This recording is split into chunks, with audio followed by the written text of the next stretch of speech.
अस्सलाम वालेकुम श्याम भाई। Excuse me, mister Shyam. जी जी वालेकुम अस्सलाम जी डॉक्टर साहब। Is there can I invite anything? Doctor Shahid Mahmood? We have few more minutes to go live. Okay.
Hello, good morning, good evening, depending upon where you're from.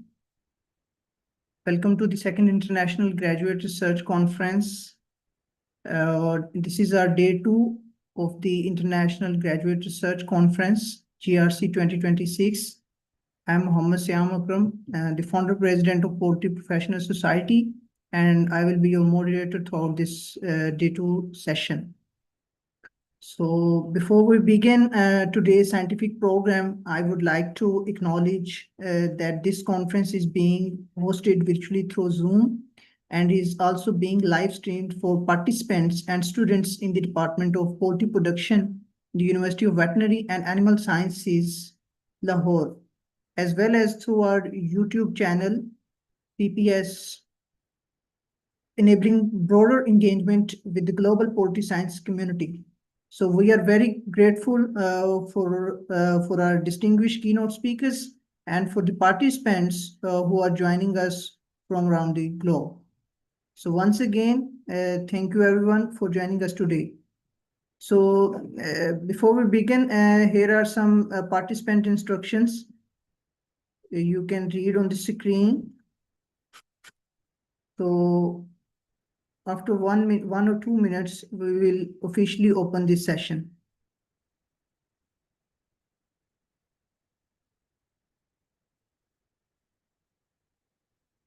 In this today's discussion, we have three scientific sessions. The first session is on poultry production and management, and the second session will be poultry behavior, welfare, and artificial intelligence. And our last session of this conference is poultry products processing and technology.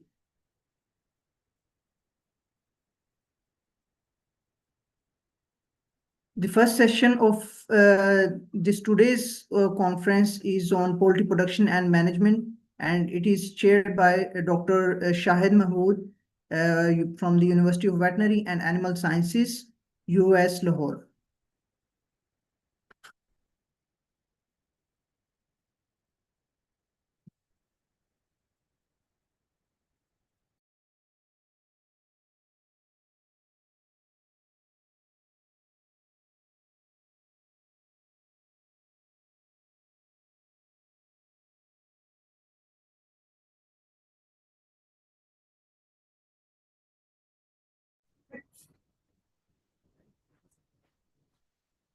Ji.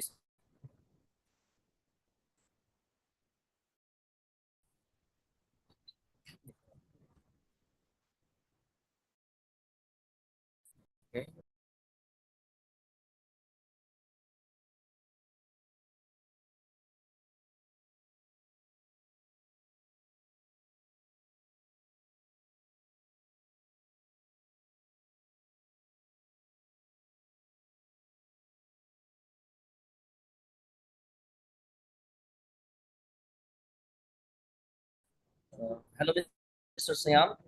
So now I would like to welcome our distinguished session chair of the Poultry Production and Management session, Dr. Shahid Mahmood, to please give a very short welcome remarks to our today's session. It's over to you, Dr. Shahid, and thank you very much for joining us. Thank you very much, Mr. Siam Akram. Good morning, everybody, and welcome to day 2 of the second International Graduate Research Conference 2026. It is my pleasure to welcome all distinguished speakers, researchers, students, and industry professionals to Scientific Session 4, Poultry Production and Management. This session focuses on key area of poultry science that underpins efficient, sustainable, and profitable poultry production. As modern poultry systems continue to evolve, success depends on the integration of effective management practices, animal welfare, environmental sustainability, and technological innovations. The presentations and discussions in this session will provide valuable insights into current challenges and emerging opportunities in poultry production and management. I sincerely commend the Department of Poultry Production, US Rabi Campus, and Pakistan poultry scientists for organizing this international platform that promotes scientific exchange and strengthens collaboration between academia and industry. I wish all participants a productive and engaging session as it was yesterday. So it is over to you, Mr. Siamakram, to please proceed further for the session. Yeah, thank you very much, Dr. Shahid Mahmood, for your wonderful welcome remarks to our today's distinguished keynote speakers and to the participants who are joining us from around the globe. So now we will proceed with our first keynote speakers lecture with Professor Dr. Brian Fairchild from the Department of Poultry Science, University of Georgia, USA. He will discuss on challenges and opportunities in poultry house environmental control. So before Professor Fairchild begins, let me introduce or let me give a very brief introduction of Professor Brian. Professor Brian Fairchild is a renowned poultry physiologist and extension poultry scientist at the University of Georgia. His expertise focuses on broiler management, poultry house environmental control, air quality, lighting programs, energy conservation, and water consumption, as well as quality in poultry production systems. His research evaluates innovative management and environmental technologies aimed at improving broiler physiology, welfare, and production efficiency. Alongside his research and extension activities, Professor Fairchild actively contributes to poultry education, teaching advanced poultry production and sporting extension training programs. He has received several prestigious awards for excellence in teaching and academic advising, including the Henry L. Marks Award for Commitment to Excellence in Teaching. His extension resources and technical publications are widely recognized within the global poultry industry. So once again, thank you very much, Professor Dr. Brian Fairchild, for joining us today. It's over to you. Thank you.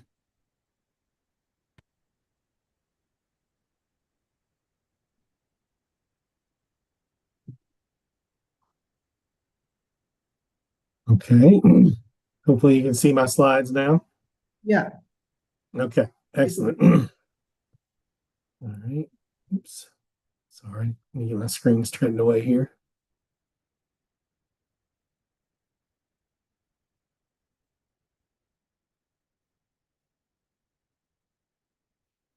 Okay.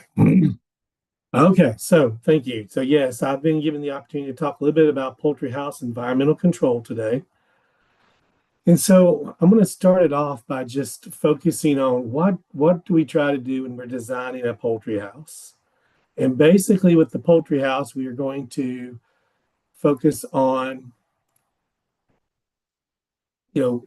those six basic needs. And I can really simplify this into six basic needs. That's feed, water, and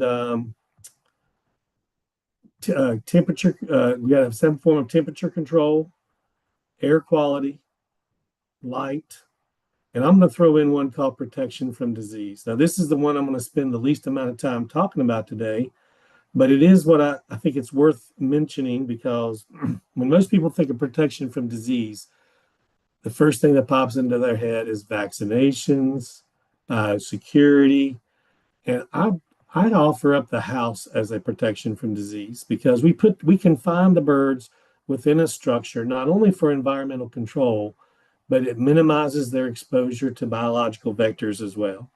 We try to keep them from coming into contact with wild birds, with rodents, and other biological vectors that might transmit viruses or bring bacteria into contact with the poultry. In our main objectives, while we have those six basic needs that the house has to manage, when it comes to poultry management in general, we're trying to minimize that stress. And those stressors can come in many forms, whether it's temperature, air quality, litter quality, bacterial or viral challenges on the birds. It could even be something as simple as improper vaccination at the hatchery that results in some vaccine reactions. All of that can create stress on the birds. And what we want to do is minimize that stress so that the energy from food and water can go towards growth and development.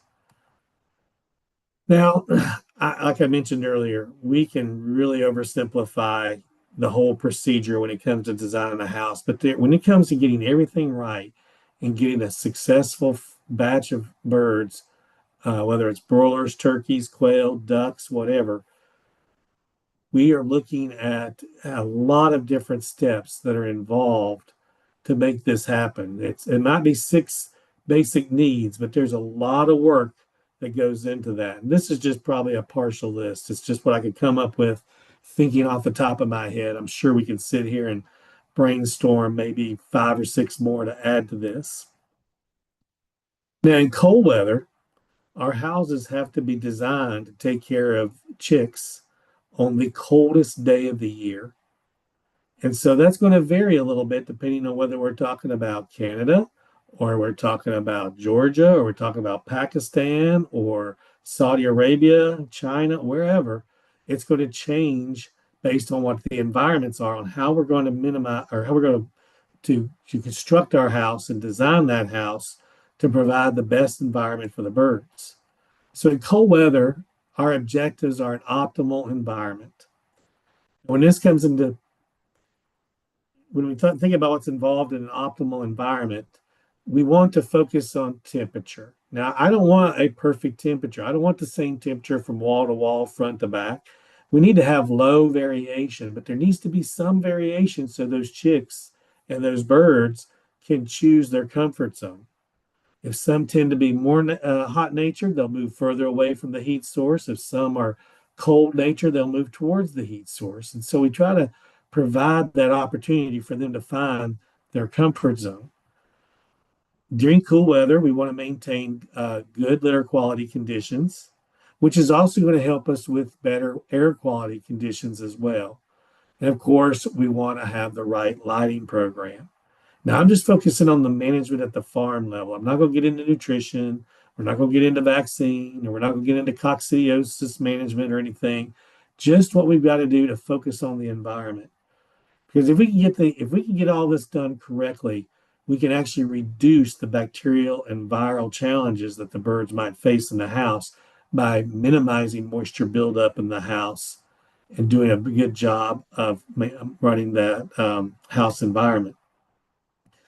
One of the things that's crucial during cold weather is to bring the air in through the inlets. And I'll talk more about this in a few minutes. We do not want this air entering through cracks, holes, and crevices that might be throughout the house. Because if we have those present, the air is going to come through that a lot more easily than it will trying to come through the inlets. And if they do not come through the inlets, we can't condition the air. And of course, we want to accomplish all of these by while conserving energy. Now, when we talk about hot weather, we have to think our houses have to be very dynamic. Not only do they have to take care of those chicks on the coldest day of the year, but then they have to turn around and take care of market age birds on the hottest day of the year. And we want to provide that optimal environment again. Now, a lot of times it's going to be temperature. And again, we would love to have a really uniform temperature during warm weather, but when we go into tunnel ventilation, there's always going to be a temperature rise from the front of the house where the air enters to the rear of the house where the fans are. The air is being exhausted into the environment. And so what we do is we design these houses for a 2.5 degrees Celsius temperature rise from front to back. If we get over that, then you're going to tend to see hotter birds, especially in the back of the house. So we want to make sure we're exchanging that air at a rate and moving that air across the birds to do that, to maintain that 2.5 degree temperature rise. Now, there might be some days where we see it less, and there might be some days where we see it more. But how we manage those birds and how we run our fans over that 24-hour period is going to be the keys to either a successful batch of birds or a unsuccessful batch of birds. Of course, during hot weather, litter quality and air quality are still going to be concerns. Typically, it's a lot easier to maintain these conditions because we're exchanging the air in the house so rapidly. And of course, lighting again is going to be something I'm always going to focus on because I want to make sure the birds have the proper photo period, the proper light intensity, as well as a dark period.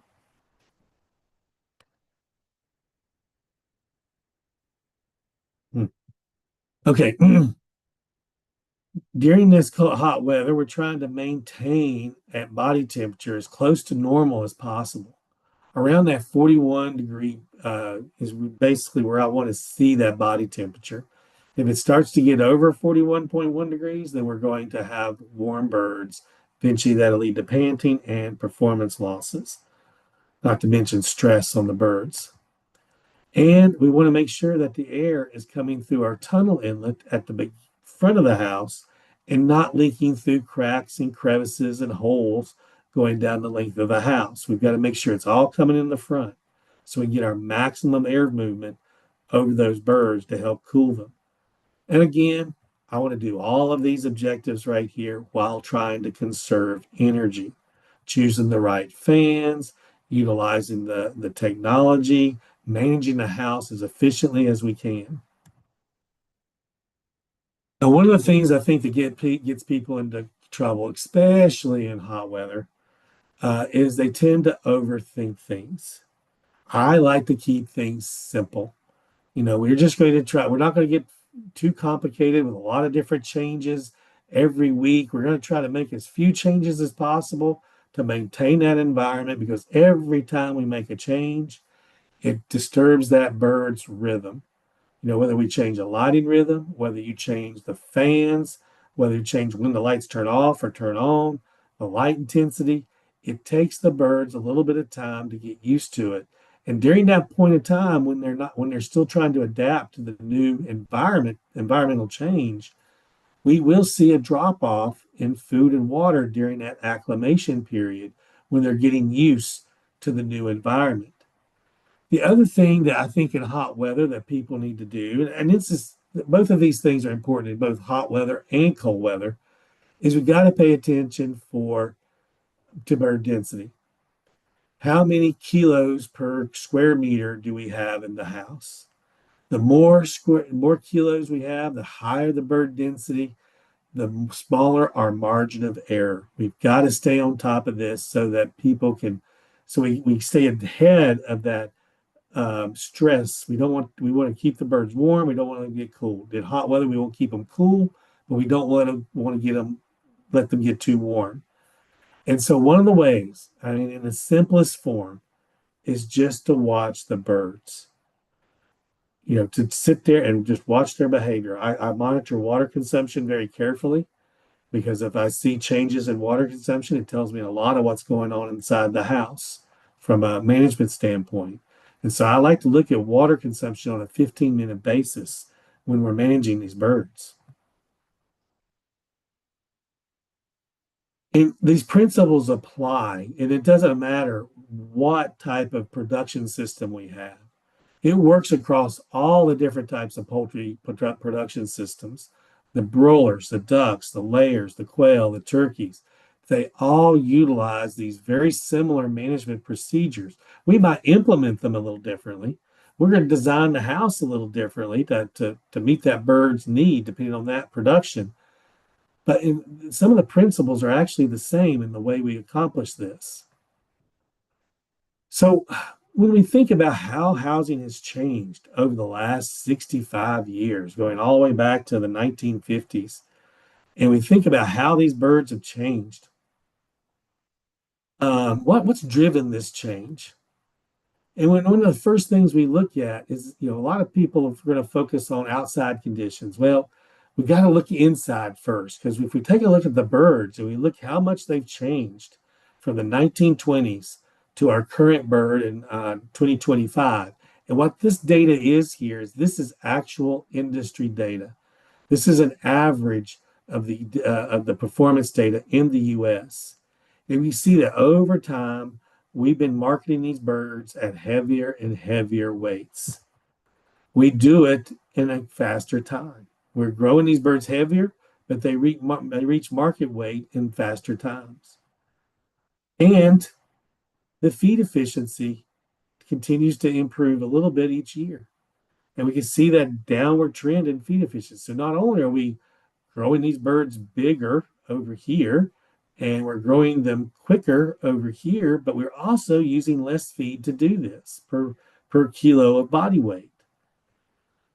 And so, of course, when we take a look at all this and how the birds actually, what their livability is, we can see that actually the livability has increased over the years as we've developed better vaccine programs, better biosecurity protocols, and everything else. Now, you will see that between the periods of 2005 to 2025, we've seen sort of an increase in mortality during that period. And it's attributed to multiple things. We're growing heavier birds in the U.S. We're taking them out to 4.5 kilos.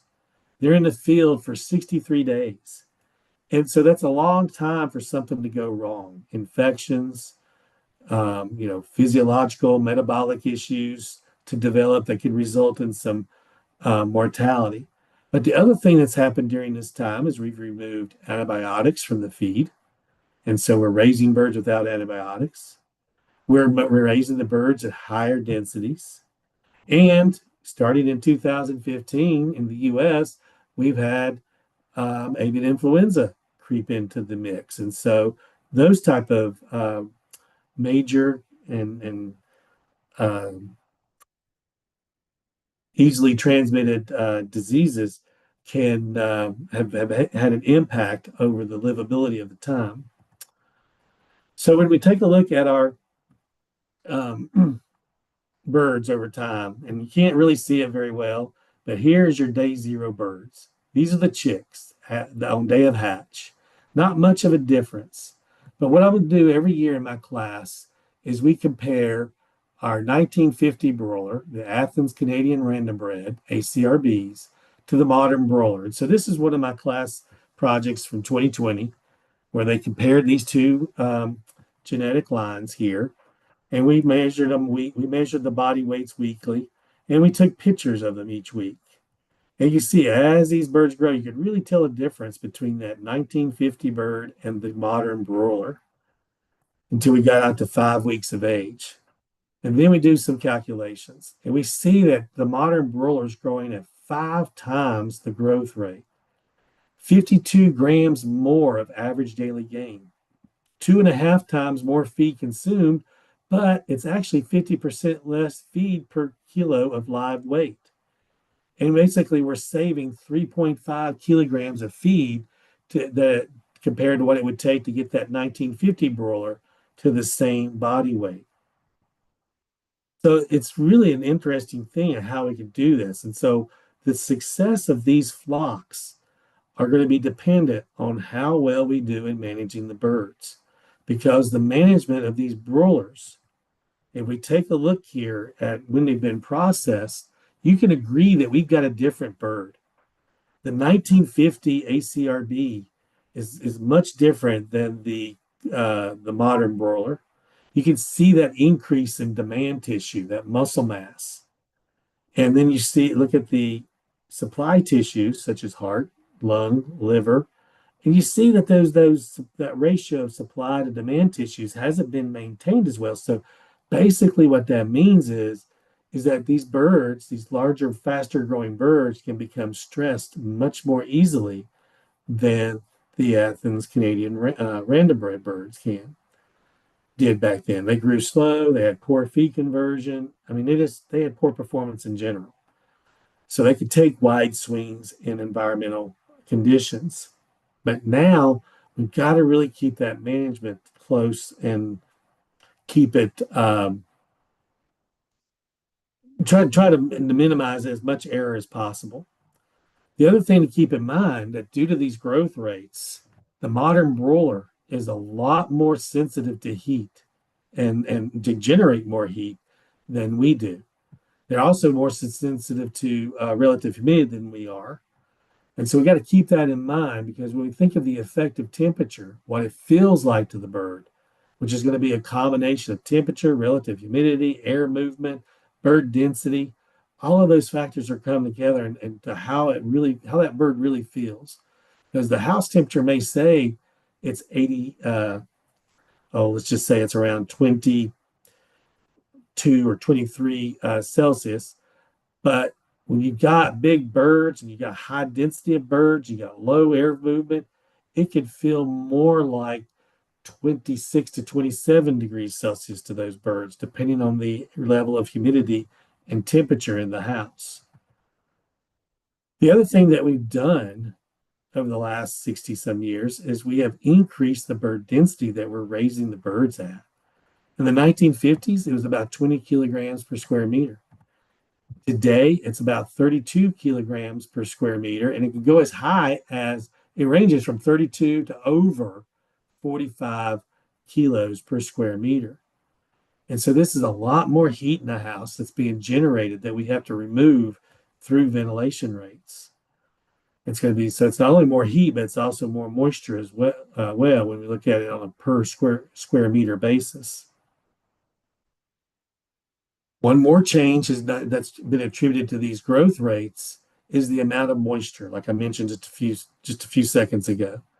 And we can see over time, this is some data from 1985, and we compare it to 10 years later at 1995. And then we look again about 5 years later, and we look at another study that was done 9 years later from that, and we can see that during that period of time, we've seen a major increase in water consumption that's going into the house. The water usage is going into the house. That means that's more water that we have to remove from the house in order to maintain a moisture balance and keep the bedding material dry. So if we just look at even the 10-year period from 2000 to 2009 roughly, you can see even that was a significant change in water consumption, in my opinion, when it comes from an environmental control standpoint. So today's broiler industry is also, now, if you think about all these things that we've been going over that affects housing design, and we look at today's broiler industry, what other factors are going on? Well, we already mentioned the decrease in use of antibiotics. This tends to lead to a little bit higher manure moisture content that's being distributed onto the floor and into the environment. So again, we have to increase our efforts to control moisture. We're using a lot of different diet ingredients, and some of these ingredients can actually increase the manure moisture. And again, that's going to have an effect on how much moisture we're going to have to remove from the house. And of course, we've got this increased focus on animal welfare. So we've got to be more aggressive with maintaining litter quality and air quality and removing that moisture to do so on a daily basis to stay ahead of the curve. So as we continue to think about what all has caused poultry housing to change, I know one topic that's been getting a lot of topic over the last few years, and that's climate change. And when we think about climate change, I mean, how much has it really affected our housing design? And, I kind of smile every time anybody starts talking to me about housing design and climate change, because I just told you, we build houses all over the world in some of the very, very different climates. And so when we actually take a look at climate change, and we have this data from multiple countries, multiple areas around the world, and you'll see that the actual change in climate over this period of time is prices, when it comes to climate related pressures on our housing design, it's really negligible. And we have a very well designed house that's insulated. These climatic changes aren't going to have a big impact on how we're going to run our house or how we're going to design our house, at least not now. Now, who knows what's going to happen in another 25 to 50 years, but we'll cross that bridge when they get there. So going back to how important it is that we have a tight house to make sure that the air is coming through the inlets. Here's an example of a loose house. This house has got a lot of leakage. This is cooler weather. And we can see we don't have a lot of air coming through our inlets. Instead, it's leaking through all these little gaps and crevices around the curtains and in the sidewalls, and it's creating a colder floor over here. So we got like 30 degrees over here, but it's closer to 34 degrees over here towards the center of the house. So again, this is a poor environment to raise birds in. And you're getting a lot of variation. You're getting a lot of different uniformity issues in the birds. And so what we want to do is we want to focus on a tighter house. Look at how much better the floor conditions are. The birds are spread out better from wall to wall. And look at how that air is moving all the way across the ceiling, allowing us to precondition that air before it comes into contact with the floor and the birds. This is the goal. This is what we need to be doing. And so we can use some laws of physics and engineering to come up with some ways of testing the house for tightness. And one of the ways we do that is we actually close up the house and we turn on we turn on some fans. We try to get 1 cubic meter per hour of fan power per 1 square meter, at least as close as we can. And then we measure that. And the tighter the house, the higher that static pressure is, means the tighter the house, the less leakage we're going to have.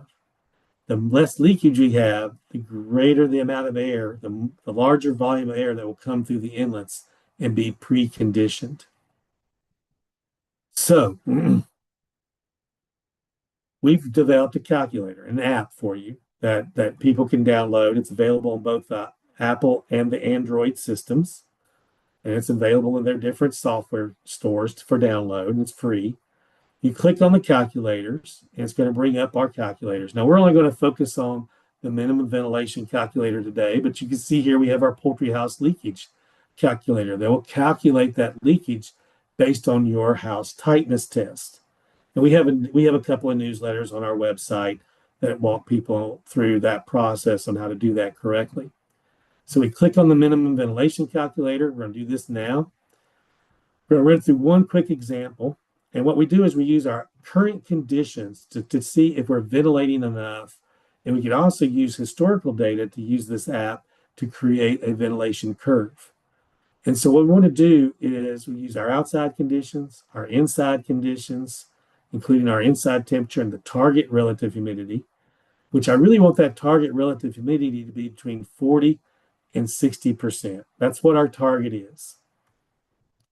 I want to try to keep it less than 60%.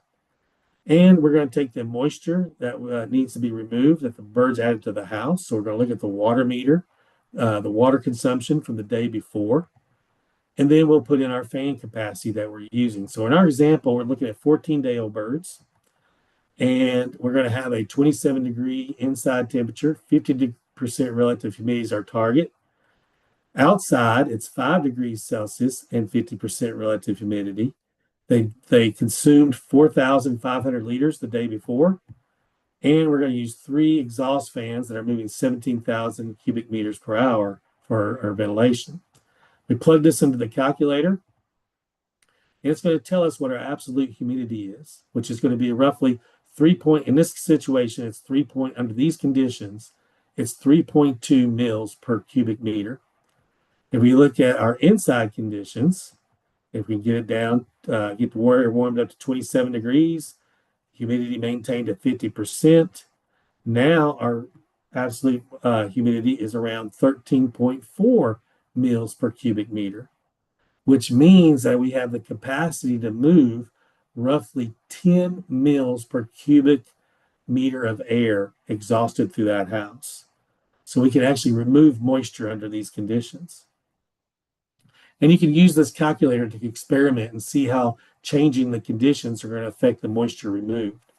We add in the water consumption, the fan capacity that are being used to ventilate the house at that particular time, calculate. And what we like to do is, there is a rule of thumb that we can use where basically for every, we're moving I think it's like almost 1 liter of water for every 100 cubic meters of air. We'll remove 1 liter of water under typical wintertime conditions. The problem with a rule of thumb is it doesn't always work well and it's never quite accurate. So when we take a look at the math using our rule of thumb, it's actually very close. But the thing is our calculator is going to be more accurate because it's using the exact current conditions. It's not a rule of thumb. It's using the conditions there. It will go on to tell us, depending on the controller, we can run if we're using a 5-minute timer, we're going to run the fans for 108 seconds to remove that moisture throughout the day. Or if your controller runs, the environmental controller runs the fans off of a percentage, it runs 36% of the time during that 5-minute period. Now, I know this has been a quick introduction here and everything, but our housing design, the thing that we're trying to do is provide a specialized environment for modern poultry to meet the birds' needs, optimize growth, development, and performance while we conserve energy. I know it's a quick run through, but that is kind of the science engineering that we're trying to put between designing the environments to houses to maintain an environment for the birds.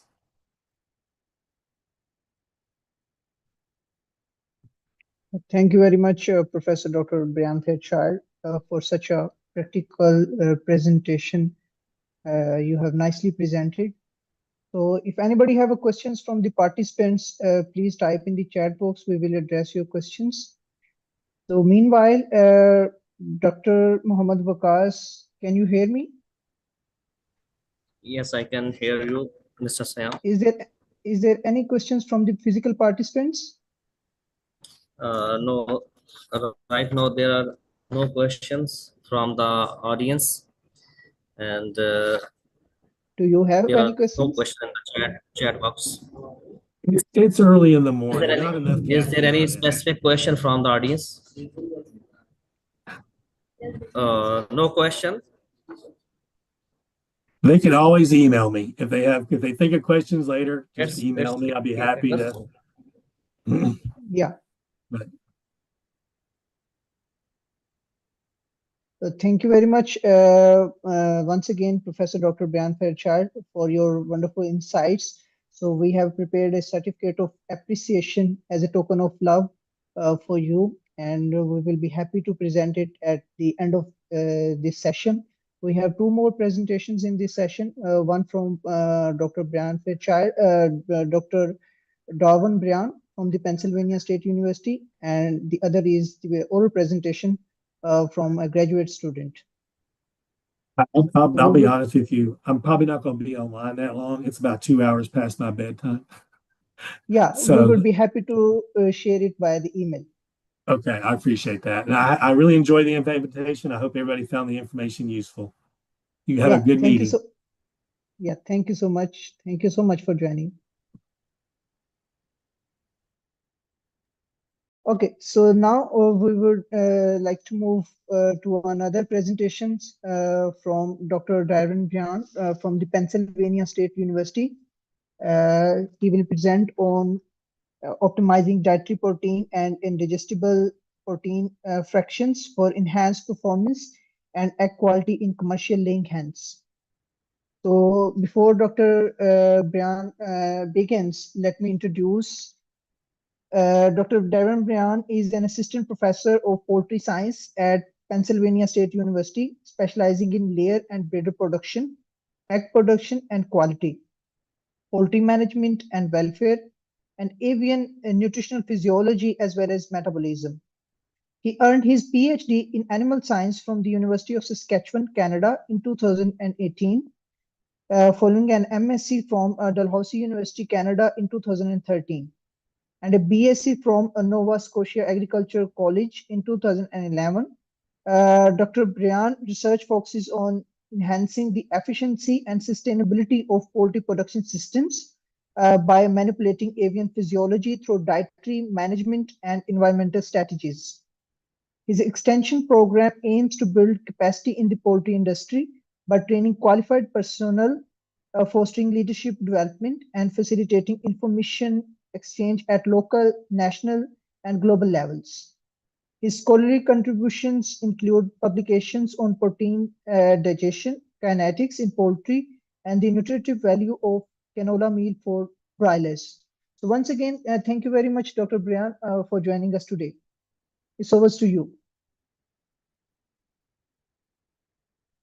Dr. Brian, your mic is on mute. Here we go. All right. And everyone can see the presentation, okay? Yeah. Perfect. Okay, perfect. Thanks so much for having me again, Mohammed. It's as Brian said, it's past our bedtime, but we're willing to share the information that we have, as long as it is of value to participants that are here. So what I want to do, I want to present some information that we have about dietary protein, because as we move into least cost feed formulation, we generally select our protein sources for diets based on the availability and localization of those protein sources, whether we're in North America or whether we're in Asia or Europe, we do the same thing. Now, when we talk about diet formulation,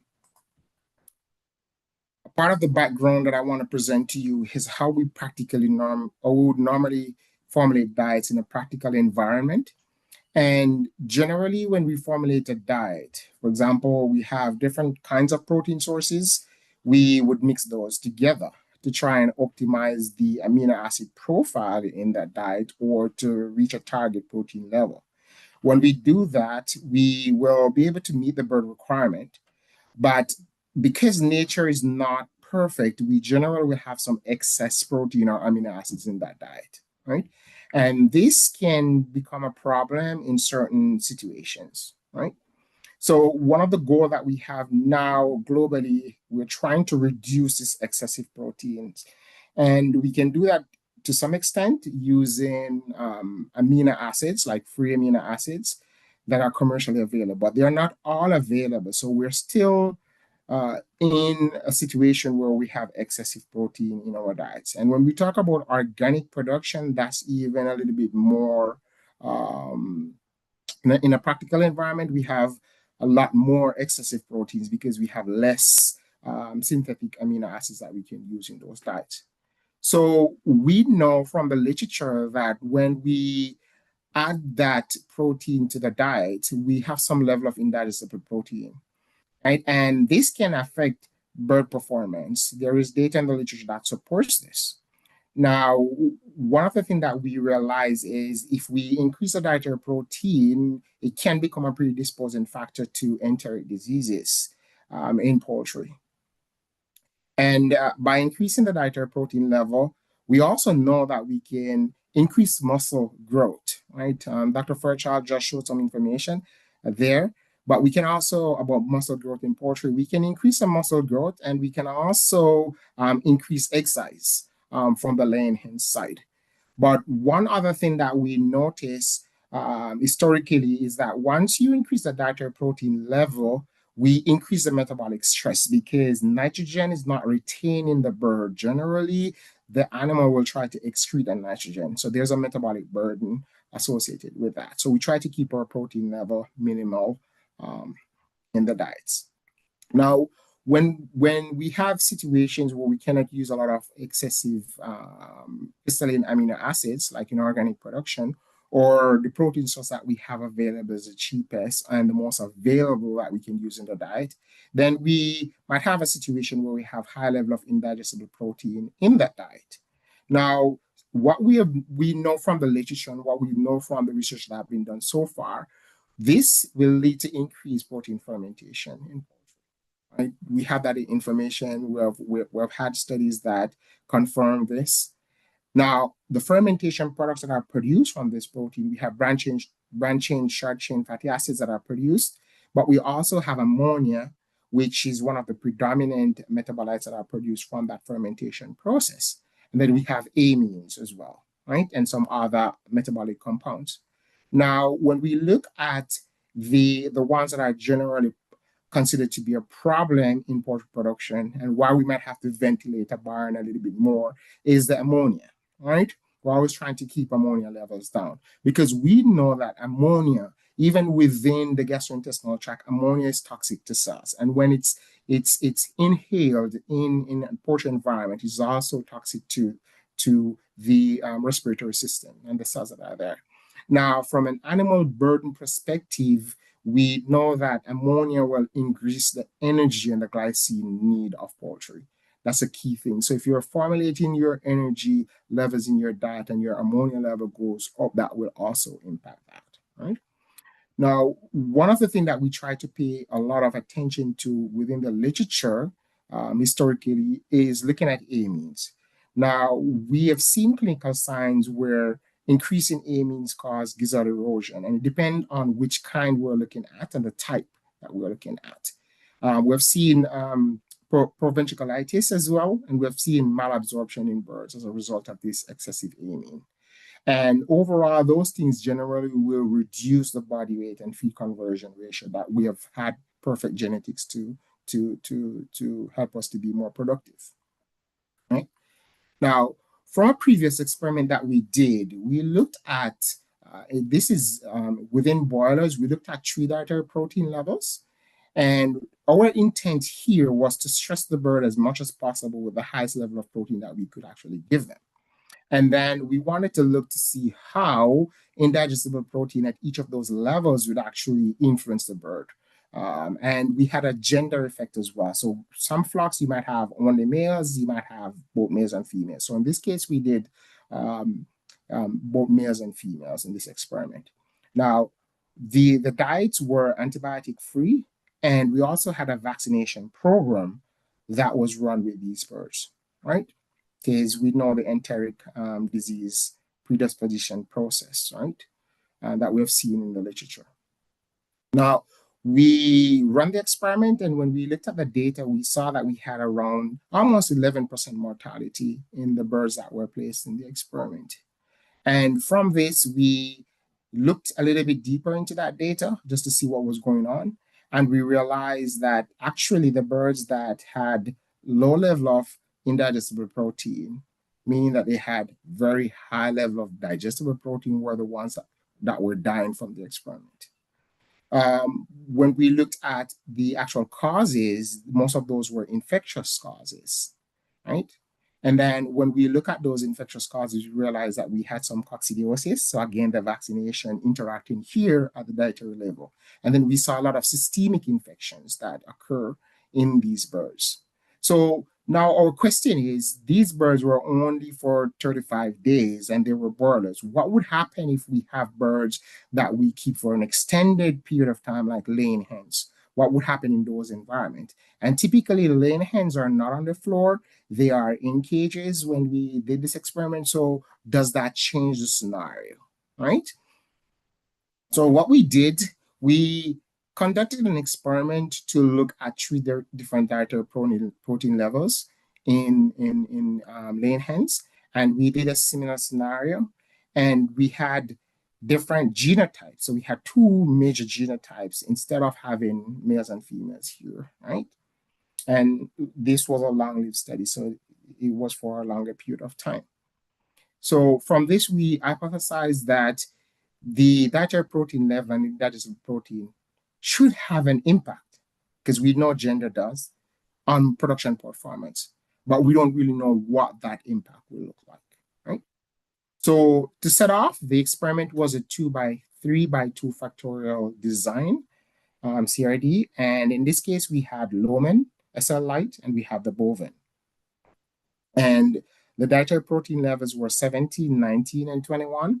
And then at each dietary protein level, so at 17, we had two diets, one with high level of indigestible protein and one with low level of indigestible protein.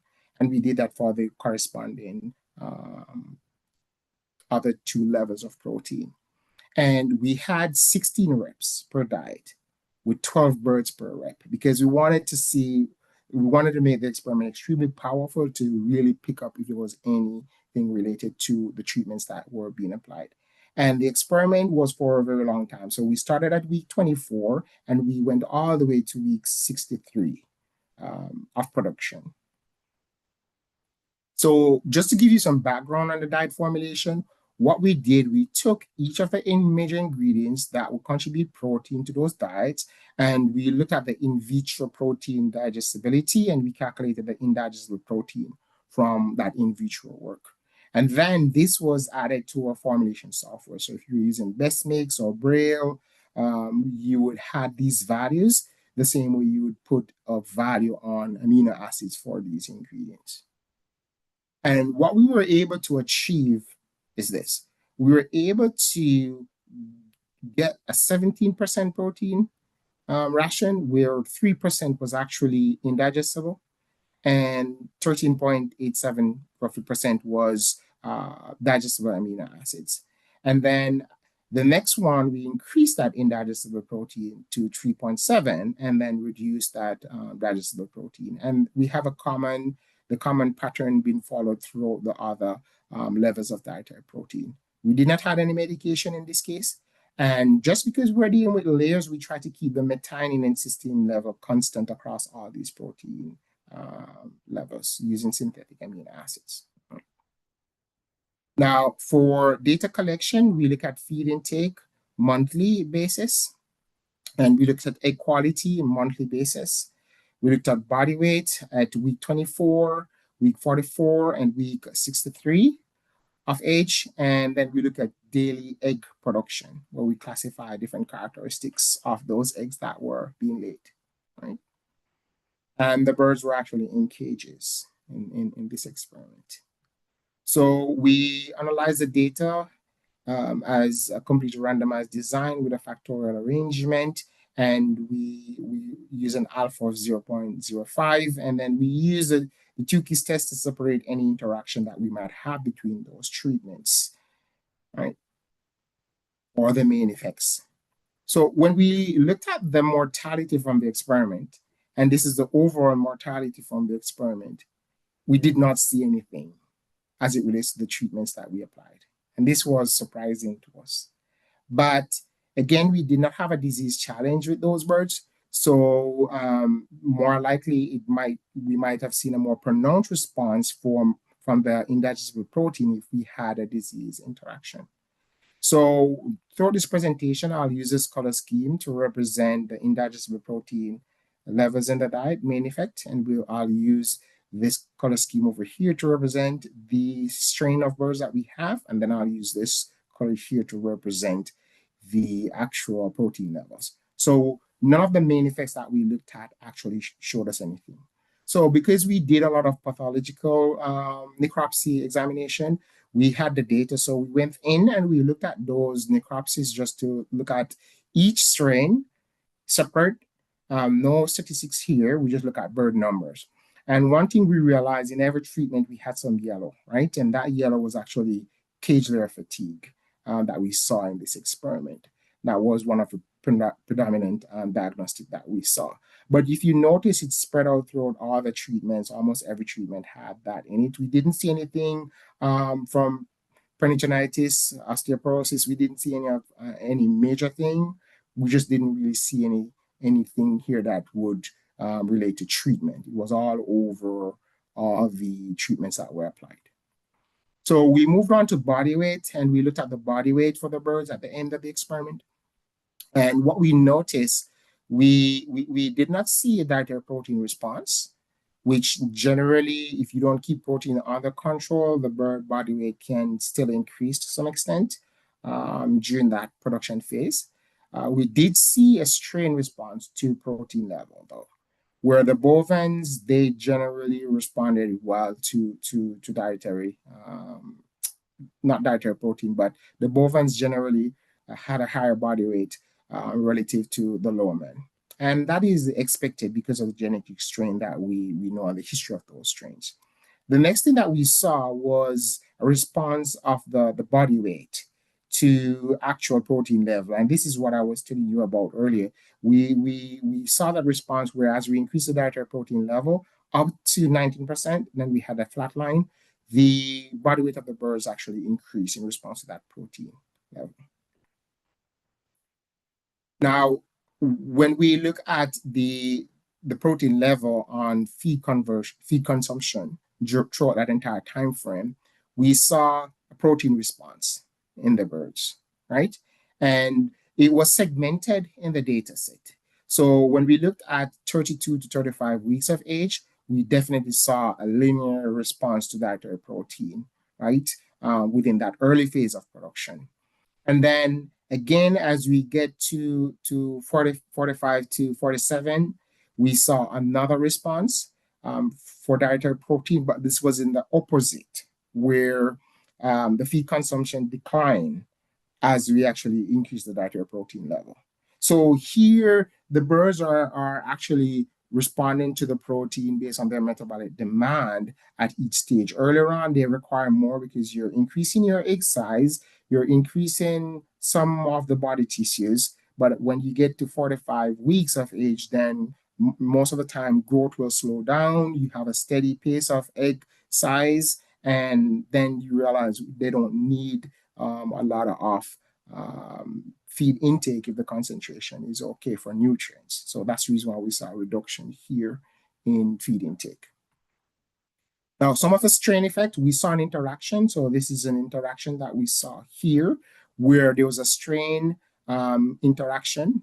So when we looked at, not interaction, but there was a strain response segmented throughout the experiment. So we didn't see it every single week. We saw it in clusters, and it's most towards the end of the experiment that we saw that feed consumption response increased due to strain.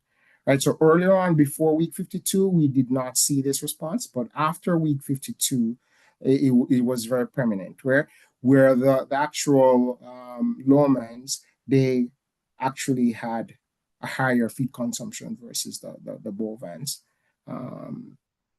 throughout this experiment, at the latter part of the experiment.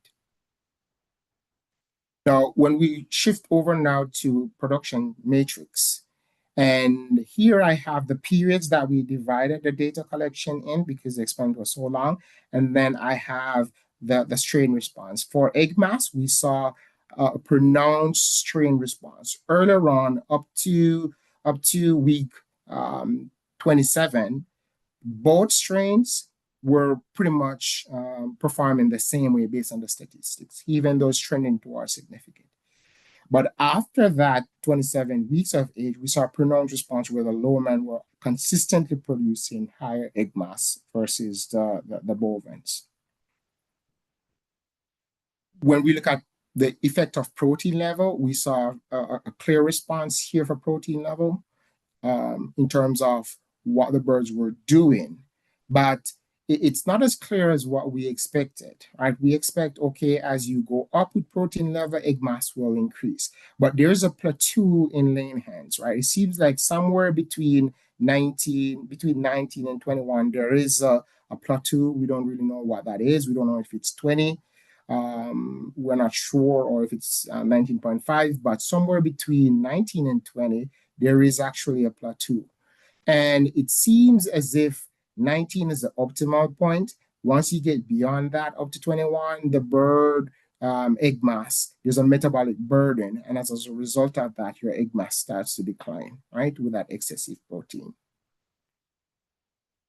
We saw a similar response up to week 52 as well for protein level on egg mass, right? It's very consistent at this point. Now, when we look at the strain response in terms of gram of feed per gram of egg produced, if you're using that matrix, there was a significant strain response throughout most of the experiment. So from 24 weeks of age up until 51 weeks of age, there was a pronounced response in terms of efficiency, where the bovines were extremely, they had higher grams of feed, right, relative to the Lohmann. But once we get beyond 51 weeks of age, both strains starts to get closer and closer together, where we don't see that response in terms of strain effect anymore. So this is saying to me that earlier on, these two birds, they have different metabolic response as they ramp up in egg size and egg mass. And as they get older, that response tend to disappear. And we're not the only one that see somewhat of a difference in efficiency between these two strains, right? The data is there in the literature to support it. We just confirmed it. When we look at indigestible protein, right, you can see that those birds that had the high level of indigestible protein, they had their efficiency was not as high as was not as great as the ones that had low level of indigestible protein in the diet. So it seems like that indigestible protein is doing something in terms of efficiency with these birds, right? So that's another thing that we have to take into consideration. And if you're looking at grams of feed per grams of egg produced, then this matrix is definitely impacted by high level of indigestible protein. When we look at ND production throughout the entire experiment, we saw a response based on dietary digestible protein, right? Where the birds that had really low level of indigestible protein, they had higher ND production versus the ones that had high level of indigestible protein. And again, the metabolic burden on these birds seems to be more pronounced than when we compare with the boilers, right? So we also saw a strain response, which is common, where the actual Lohmann, they had higher ND production versus the bovines. The protein level response, it was trending towards significance, but we didn't really see a significant response for that particular main effect. Now, if you look at the data set that we have for ND production and the periods that we have, I try to plot all the data because it's a lot of data, but you see as they move up towards peak production, you can definitely see the response of indigestible protein, right? Then after peak production, that response disappears. Then as you get towards the end of the cycle, we start to see a trend towards those response in hen-day production becoming predominant due to the indigestible protein. Again, it is trending, but it is not fully significant, but you can actually see the trend. So something is happening here when we get into the later phase of production as it relates to, it seems to be more sensitive to indigestible protein. Now, for strain hen-day production, you will see upfront earlier on, there was somewhat of a trend, but then afterwards, we saw that significant response where the bovine, the Lohmanns consistently outperform the Lohmanns. And then as we get to the end of the cycle, it starts to converge again. So we have to be very careful when we look at laying hen data because the production period is so long and the bird can actually change their response to a particular variable over time. So it is very important that we looked at longer production cycle because that's what the industry is pushing for now, longer lived birds, right?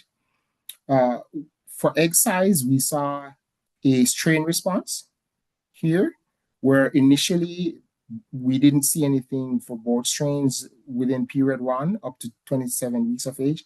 But then after 27 weeks of age, we definitely saw where the Lomans produce larger eggs versus the bovines. And there's also a protein level response due to the on egg size. And again, it's similar to what we saw. There's a metabolic burden once we get beyond 19 weeks of 19% protein in terms of how the bird will actually metabolize that eggs. And I think maybe egg size, this is what contribute towards the egg mass number that we saw in that response that we saw. Again, at 31 week of age, the same pattern, right? So this is telling us that this is actually a true response. When we look at the entire data set, this is how everything played out. Once we get to the later part of a cycle, there's definitely an indigestible protein response on egg size, right? We don't see much up front, but we see it afterwards. So again, I think there's a metabolic burden, and the birds being on those diets for a longer period of time increase that metabolic burden as they age, right? And as they age, the system has to get rid of more protein, and it's less effective as when the birds were young. So I think that's the reason why we're seeing more of a metabolic response as the bird age here. So in terms of egg quality, soft shell eggs, we did not see a response of indigestible protein. We did see a strain response for soft eggs where the bovines produce more soft eggs relative to the Lomans in this case. And for protein level, we did not see a main effect response. For broken eggs, there was no indigestible protein response. There was no strain response for broken eggs, but there was a dietary protein response. Again, you can see the optima where we have the lowest level of broken eggs, around 19% protein, right? Not sure what's going on at 17%, but this might be tied to the protein matrix that's associated with the shell and how the birds will actually incorporate that protein, right? Because as they get older, their ability to incorporate that protein becomes less. So that might be one of the main reasons why we saw this response. For abnormal eggs, because we know that their protein can impact abnormal eggs, we saw a response where if we have high level of indigestible protein, which would show some level of imbalance in that excessive protein that we have, we saw more abnormal eggs in those treatments throughout the experiment. And then the bovines, again, they produce more abnormal eggs over time in that experiment. And dietary protein levels, we did not see any true response here for abnormal eggs. So when we talk about eggshell, we did not see a response for dietary protein throughout the experiment, throughout the middle of the experiment. So earlier on, between 27 to 29 weeks of age, there was a response. But right where the bird starts to get into post-peak, that response disappears, right? And we see that there is some crossing over occurring here with the treatments, right? And if you look at the dietary protein based on the shade of gray, you'll see that there's a flip, there's a change over. And that is saying again that as the birds age, there becomes a metabolic burden as it relates to dietary protein level. The treatments did change, okay? So in conclusion, we were able to conclude that dietary protein level and indigestible protein influence laying hen production and egg quality, but the effect vary with the strain of birds and the period of the production cycle, right? I would like to thank the sponsors for helping with the research. And if you have any question, you can let me know. Thank you very much, Dr. Brian, for such a wonderful presentation. If anybody have a question from the audience side, please type in the chat box. Or anybody have a question from the physical participants? We have questions. From the physical participants, right?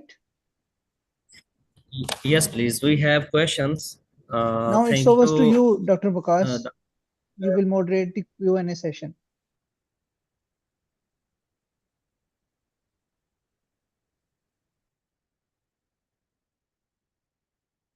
It's over to you, Dr. Vikas.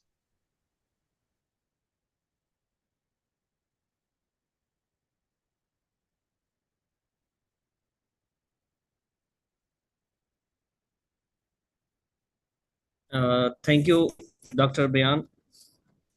We have question from the audience. Your presentation was so informative and insightful. We have question from the audience. Okay. First question is this: can we reduce crude protein while maintaining performance by balancing digestible amino acids? What are trade-off? So yes, we can. So we can, but what we have found out a lot in turkey and broiler research that we can reduce the dietary protein level, but at a certain point there is a nitrogen. I think we have a nitrogen metabolic requirement of the birds, so we can only go down to a certain percentage. This experiment went in the opposite direction, so we didn't go low in protein levels and supplement with amino acids. We went the opposite direction where we tried to see how much they could handle. For example, if we had ingredients like meat and bone meal, if we had say peas, if we had beans, could we use those even though they're not the perfect protein source and they would contribute extra indigestible protein? So yes, we can, but there is a response with the birds. We know we can get down to very low levels. We can get down to 14% in certain cases in broilers, but after a certain level, there is a metabolic response, even though the amino acid requirements are there. We think there's a nitrogen response from the birds that we haven't fully understood.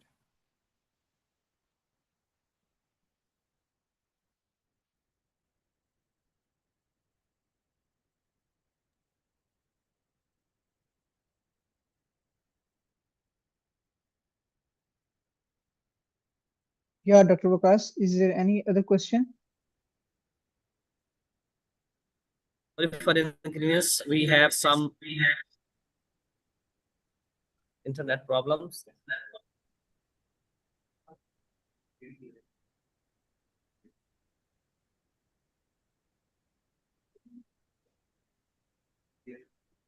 Next question is, what are the consequences of high indigestible protein reaching the large intestine, and how does it drive proteolytic fermentation? So this is still a new area in poultry research. From the human side, we do have data, but it doesn't necessarily reflect the same thing for poultry. On the swine side, we're still getting data. On the poultry side, we're still getting data.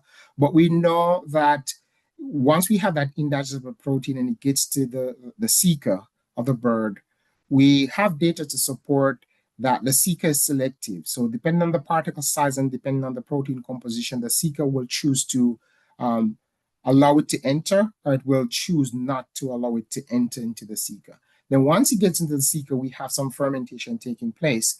And generally, if we have what we have seen from the literature, it's not necessarily indigestible protein. If we have a diet that is very highly digestible, and in the case of broilers, what those birds will do, they will take the amino acid and the protein that they require. And any excess, they will not absorb it. It will actually go through the birds. And that's where we'll have flushing of the bird. Once that gets into the ceca, it changes the microbiome profile, because we realize that if the protein that gets to the back end of the bird is soluble, the ceca is more likely to absorb it than if it's not soluble, if it's trapped into fiber matrix. And once it gets there, it increases the ammonia level up. Like that is something that we see consistent. There's a consistent response where the ammonia level goes up with higher indigestible protein reaching that fermentation stage. The data is not enough to support what the amines will do. and there is some protein, there's some gut interaction, like certain disease. So normally we would say, okay, you'll have more enteric disease as a result of that. You have more dysbiosis, but the data is still not clear. We think that there's a protein source response instead of actually just a protein response. The ingredients that we have tend to have a greater impact on what will happen when that ingredient gets to the back end of the bird. But we also see that high indigestible protein, once it gets to the back end of the bird, it increases your branch-chain fatty acid, so like your butyrate, right, level within that bird. So there's a lot of research that needs to be done on that. We're just touching the surface in terms of what's happening, and we don't even know a lot of the disease interactions that can occur, because we do know that there's some disease interaction that can occur.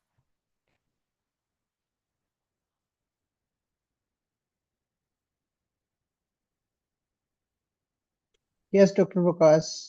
Is there any other question? One more question. Is there any effect of high indigestible protein on the microbial composition in the gut and the integrity of the gut?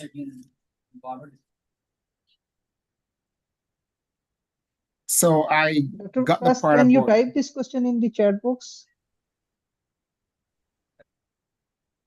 you I can cannot try hear your again. question. Yeah, try again, Doc. Uh,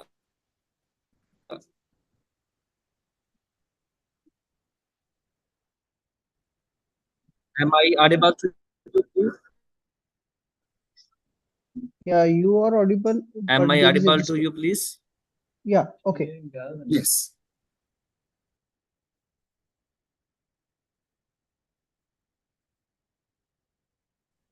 Uh, uh, is there any effect of indigestible protein?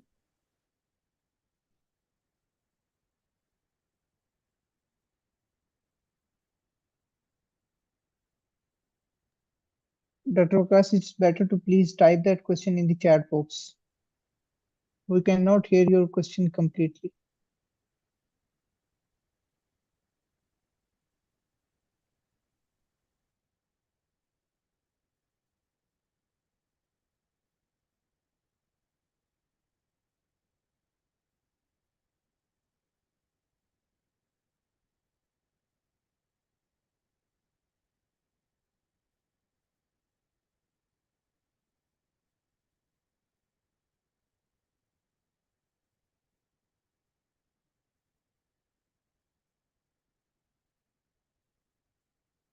Okay, so meanwhile, Dr. Brian, it's really wonderful to connect with you again in this second International Graduate Research Conference. We know you have joined us in the first conference as well in 2025. So I think the question from the Sulman Ali is, how might climate stress alter protein digestibility in laying hens? So that one is still to be to be tested. We don't know. So heat stress, we know will have an impact, but generally when birds undergo heat stress, they the first thing that they will do, they will literally shut down their digestive metabolic efforts to try and conserve, to try and reduce metabolic heat that is produced, right?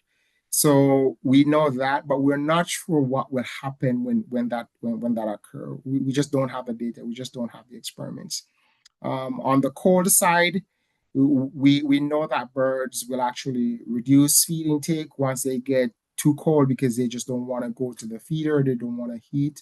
But we just don't have that environmental impact interaction with protein. We just don't know. We know from a disease standpoint that there's some things that can occur. Some disease stressors can interact, but in terms of environmental factors, we don't know at this moment. Thank you very much, Dr. Brian. I hope, Sulman, you got the answer.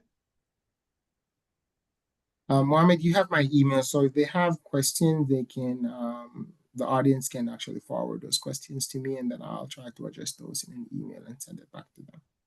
Yeah, sure. Thank you so much, Dr. Draven Priyam, once again for joining us today. So we have your certificate of appreciation, and we will share it to your email. I know it's your bedtime, so good night to you. Thanks. All right, same to you too, and have a wonderful rest of the conference. Yeah, thank you so much. Bye-bye.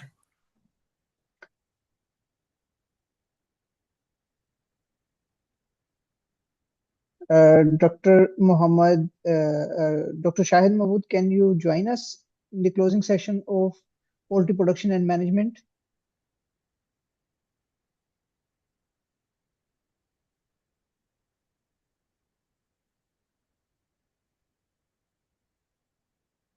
Dr. Shahid Mahmood, can you hear me?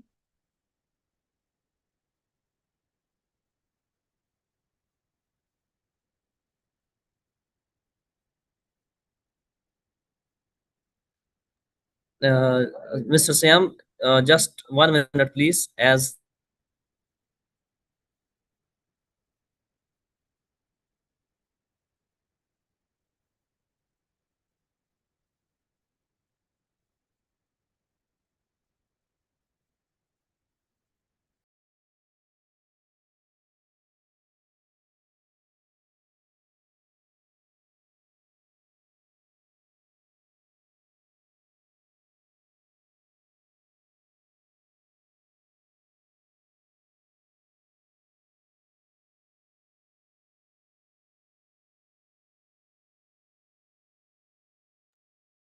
Okay, so ladies and gentlemen, thank you for your patience.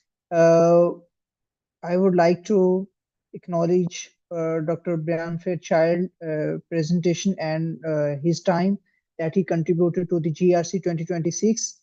So this is just a token of love and token of appreciation from our side. And we also acknowledge the work that Dr. Darwin Brian has presented in this today's conference. We are really thankful for your valuable contribution and for your valuable time.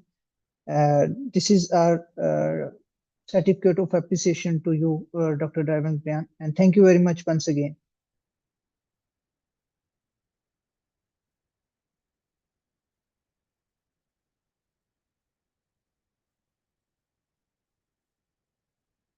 We have a third session that will start on 10:30 a.m. at Pakistan time on poultry behavior, welfare, and artificial intelligence.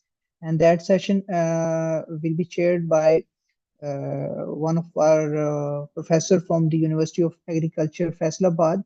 And in that session, we have a keynote speaker, Dr. Rebecca Nordquist from the Utrecht University, Netherlands. So until that, we have a short break for tea or coffee. Please enjoy your tea or coffee. And we will be right back at 10:30 a.m. at Pakistan time.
Welcome, Dr. Rebecca Nordquist from the Utrecht University, Netherlands.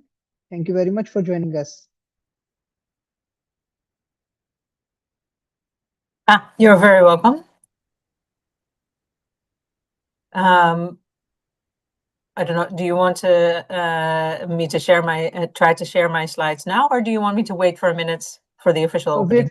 Please wait for 2 or 3 minutes. Okay. Then we will be followed by your presentation.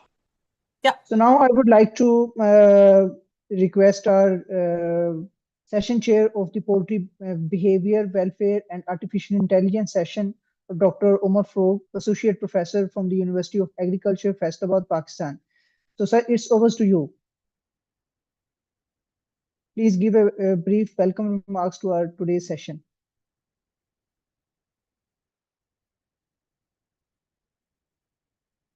Dr. Omar Froug, can you hear me?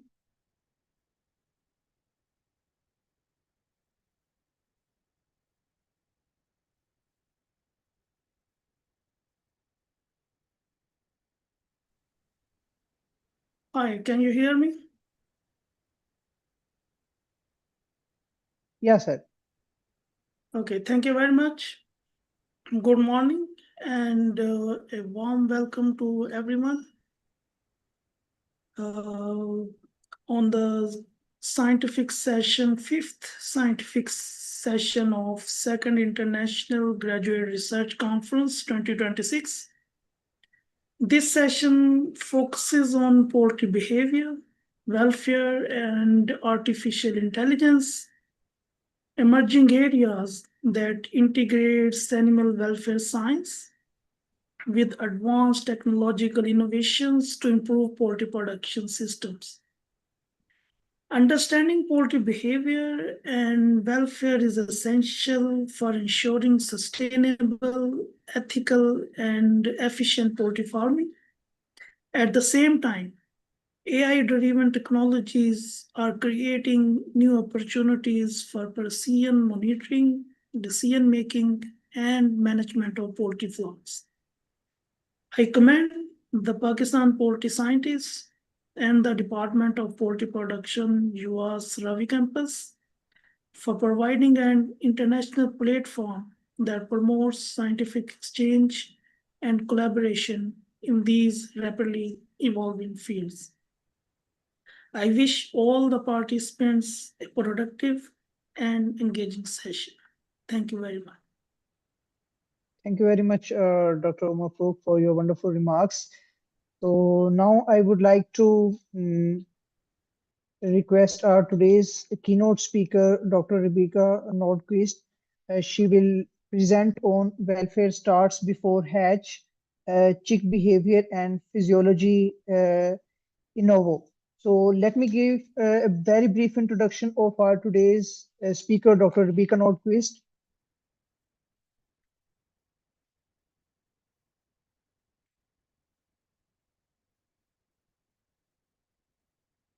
Okay, so Dr. Rebecca Nordquist is an associate professor at Utrecht University, the Netherlands, working in the field of animals in science and society with a particular focus on animal welfare in the context of sustainable food systems. She is currently principal investigator in animal in behavior and welfare in farm animals at the Faculty of Veterinary Medicine, Utrecht University. Her academic background includes master's degree in comparative physiology from Radboud University and a PhD in neuroscience from the Universities Amsterdam. Her research explores the interaction of animal welfare, cognition, emotion, and neurophysiobiology, particularly in farm animals. She has made notable contributions to understanding learning, memory, and executive function in pigs and chickens through behavioral and cognitive testing approaches. Her work critically examines how animal cognition informs welfare practices and sustainability transitions in livestock production systems. She also serves as vice chair of Future Food Utrecht, contributing to interdisciplinary efforts on sustainable food system transformation. So once again, thank you very much, Dr. Rebecca, for joining us today, and it's over to you. Okay, thank you very much for this introduction. I am going to try to share my screen. See if I can do that. It says one participant can share at a time. I don't know what that, let me see if I can.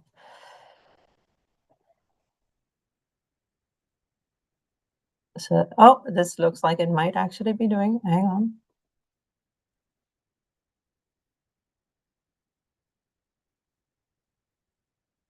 Can you see my screen now? Yeah, perfect. Good to go. Okay. All right. I can see my screen, but unfortunately I can't see you in the meantime. So please let me know if something, if somebody has a hand raised or something like that. Okay, many thanks for the invitation to speak today. I usually don't take invitations during these weeks because it's our marking week this week. So I am going to return to marking exams after this. But as this is being organized by the group in Lahore, I couldn't resist doing this because I spent some time in Sialkot as a child, actually. So I'm very pleased to be involved in this meeting. I'm very happy to online meet you. So today I'm going to be talking mostly about poultry and looking at the very early processes in poultry that are part of how later development is affected. So most of us don't think all that much about what goes on with the animal itself while it is in the egg, but we've spent some time studying that, looking at what effects and what they can perceive while they are still in eggs. So I'm going to start out with something very obvious, because most of us don't think about chickens as birds in the same way that we may think of swans as birds or finches as birds, because those of us who work with poultry, myself included, are so used to looking at them as a sort of exceptional kind of being that we use for production purposes, that we tend to forget that they are just birds. So many of the things that are birds that affect birds and the way that they live, things like wanting to perch, things like living in groups, things like the importance of their incubation environment and what happens when they hatch. We tend to forget this because we work with chickens in an entirely different way than the way that we look at birds in the wild. I mention this because I'm also going to talk briefly about some of the research that has been done by other people in other kinds of birds, which are not chickens, but also birds. My second point that I'd like to bring up is that eggs are amazing. So this is also maybe an obvious point, but something that we also tend to forget. So there is this egg that protects a very small animal which is inside, and the egg shell is an amazing thing in itself. So it can let light in, it can let oxygen in, it can help thermoregulate. It keeps the animal inside protected, and it gives it enough space while it is growing to be packed inside this egg. In reality, eggs are just an amazing thing, and it is, sometimes we forget to be impressed by these kinds of things and the way that birds have evolved to have these amazing, to turn into the amazing beings that they are. So what I'd like to start talking about today is the development of chicken behavior, which starts much before hatching. So in the egg itself, chickens are capable of, chickens and birds in general, but in this case, chickens, are capable of perceiving all kinds of things and showing all kinds of different behaviors. And this is not a new idea. So this publication is from 1932, so nearly 100 years old now. But in this publication, they're already discussing the kinds of behaviors that that birds can show while they're still in the egg. So they talk about the way that that chicks can turn. They talk about the responses of chicks to temperature, or to having air or no air. So there's really a lot going on in the chick itself, even before hatch. And given that this chick has to develop into an entire chicken, it seems pretty clear that there would be a lot of effect of what's going on in such early life on later life of the chickens as well. So when you look at effects of the outside world on chickens, so or on birds. So this is a case where people studied finches, which are songbirds, and looked at the effects of humans produced noises on hatchability. So if you expose chickens to or expose finches to other finch sounds, or to traffic noise, or to silence, what you see is that human-produced noises like traffic sounds have a very negative effect on hatchability. So if they can't hear each other, or if they can't, or if they're exposed to unpredictable sounds like traffic noises can be, then you see a negative effect on their hatchability. So many fewer, so less egg mass and fewer eggs, which in the end hatch. Now you can imagine, if you've ever been inside a hatchery, if you've ever been inside an incubator, they are extremely noisy because of all of the fans and all of the things that need to make sure that that the temperature stays at within the level that the chicks need to be at in order to synchronize hatching. They are extremely noisy places. So you can imagine the effect that this may have on the chicks as they are growing. So as they're getting towards hatch. So noise is a major possible influence of chicks even before hatching. If you look at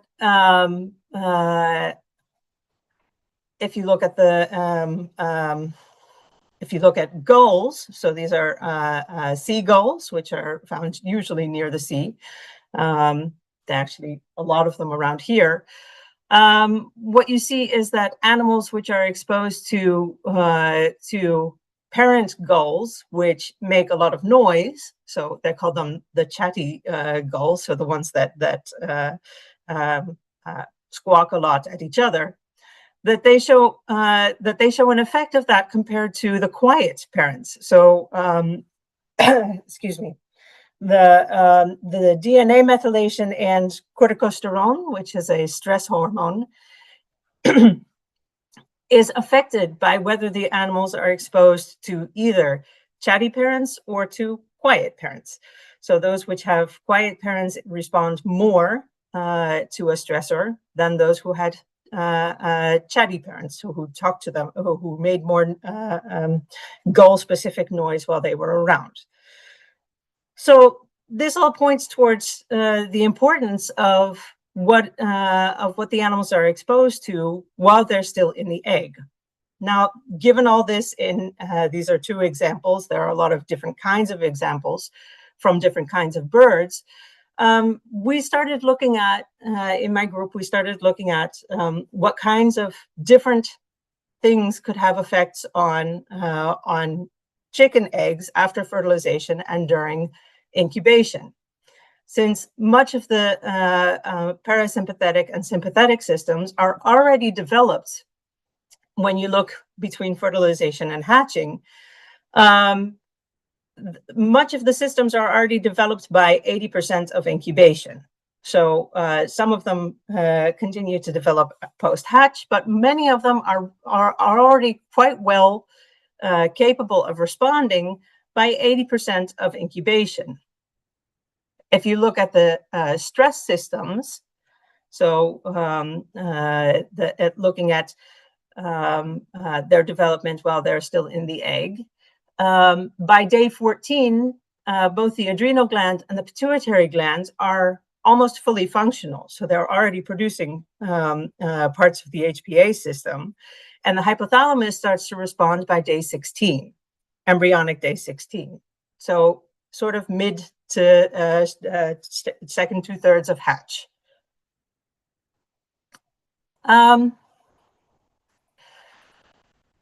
So what we started studying was the effect of transportation of eggs on the incubation process. Now, this is something that is becoming increasingly common in the Netherlands because of, so normally what would happen is you have your hatchery, and there the animals hatch, and the chicks are transported to a, in this case, a broiler farm, where they then continue on their lives until they are slaughtered. Now, there can be all kinds of reasons why you need to transport eggs which are fertilized. It might be that that you're transporting different strains from two different places. It might be that you're moving around the eggs for all kinds of different reasons. In this case, it was because of on-farm hatch, which is becoming more common for welfare reasons in the relatively small country that the Netherlands is. So in terms of space, it's never further than 2 hours driving from one place to another.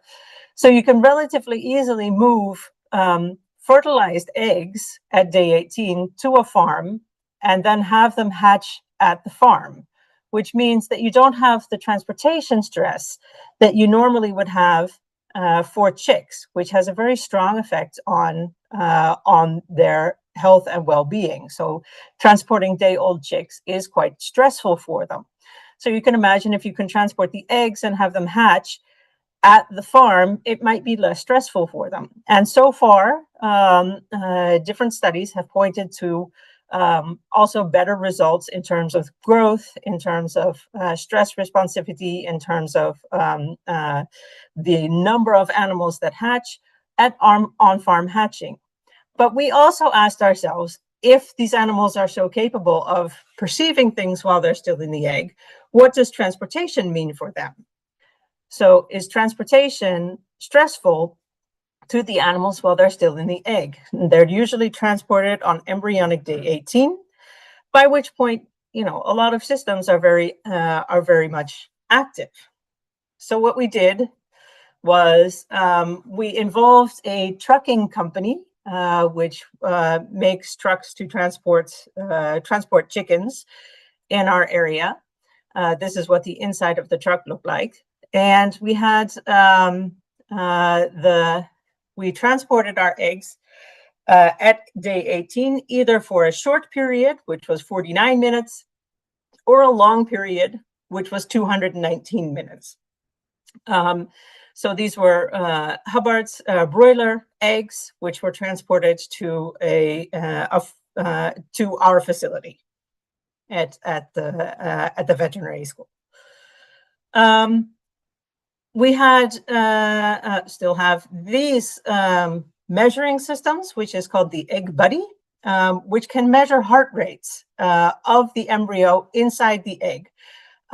Honestly, I don't know all of the physics of how this works, but it works somehow with light measuring, and that allows you to follow the heartbeat rate of the chicks while they're still inside the egg.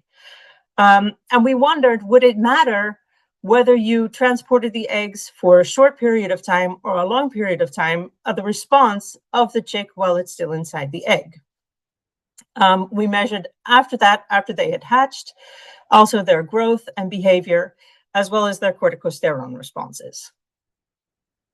And what we saw was, looking at the heart rates of the animals, compared to baseline, a short that travel caused an increase in their heart rates, to start with. So travel in general, so being in the truck and traveling caused an increase in heart rates in the embryos. And being in the truck for longer, so those are the 3 and 5 measures that you see here, caused more increase in heart rates until we got to a ceiling level, and that was at 160, and they didn't get higher than that. So what we see is that there is clearly an effect on the physiology of the animals of being put into of being transported while they were still in the egg.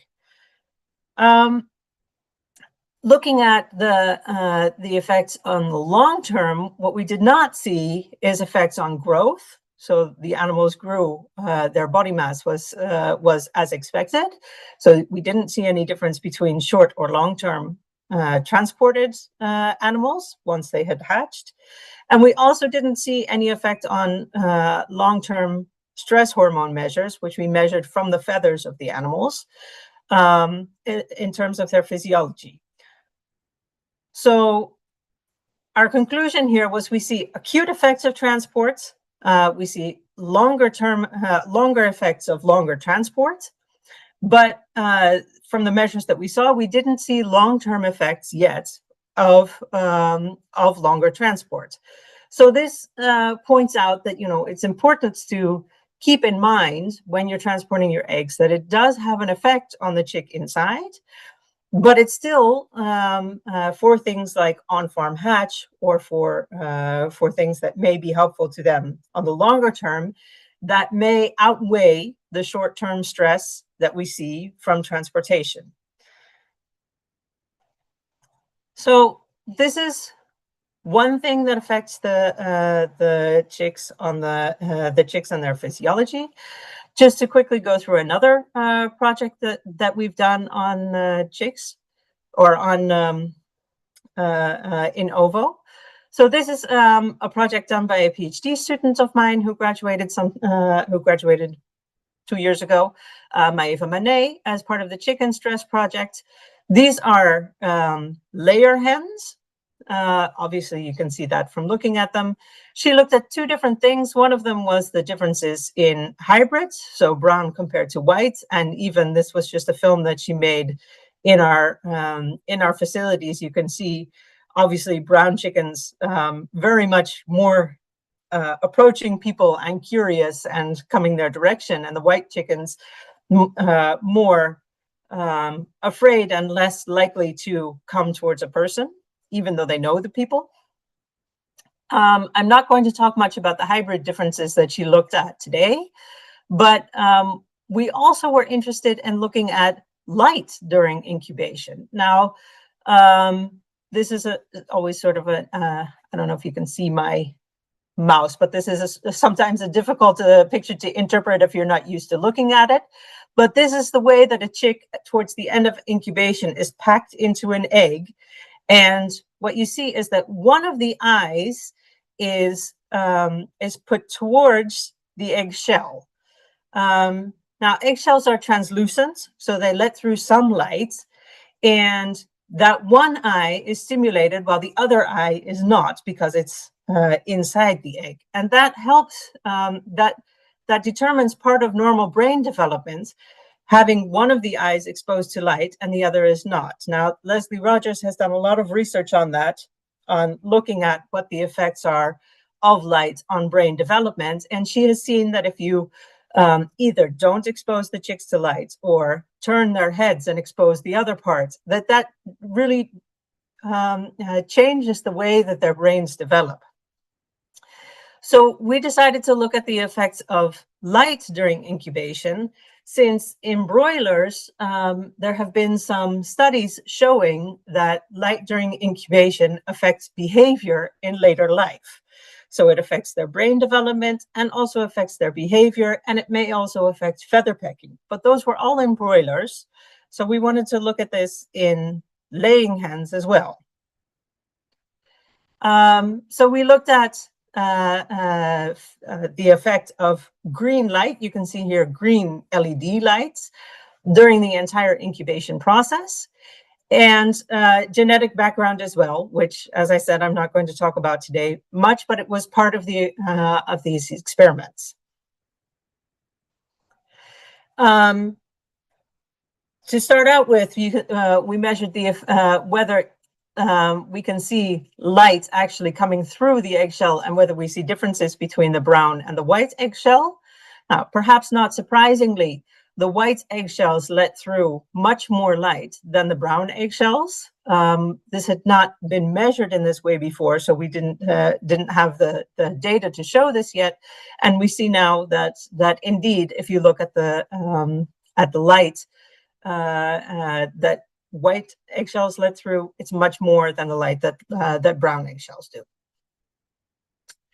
And what we see, looking at the long-term effects of this, is that light during incubation showed some stronger lateralization effects in behavior in white chicks compared to brown chicks, which could be because the white chicks or the white eggshells are letting through more light. But in the interest of time, I didn't put in all of the graphs showing all of these things, but we looked at long-term effects on behavior, and we didn't see in our laying hens effects on behavior or strong effects on behavior or on melatonin or corticosterone. So there are some short-term effects here as well. And there may be differences between brown and white chicks. And there are also the strong effects that have been reported before in broilers. We don't seem to see them in layer hens, which means that, our advice is that it's very important to take your hybrid into account, and that solutions that work in broilers may not necessarily be suitable for layer hens, for things like, including things like giving light during incubation. Okay. My take-home messages, as I see we're getting towards the end of time here. It's important to keep in mind that many of the physiological systems, including stress systems, are already quite well developed mid-incubation.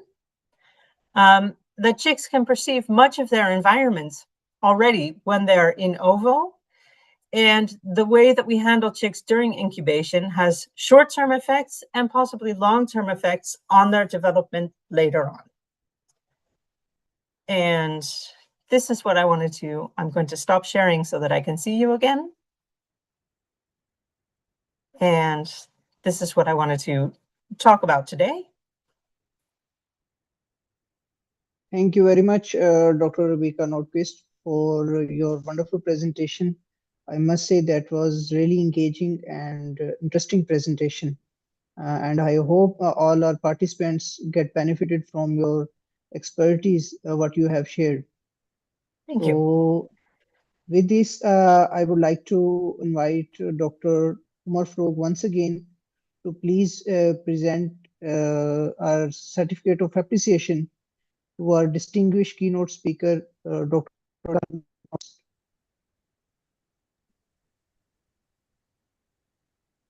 Yes, thank you very much. Thank you very much, Rebecca. It was really a wonderful talk, and it was also very informative.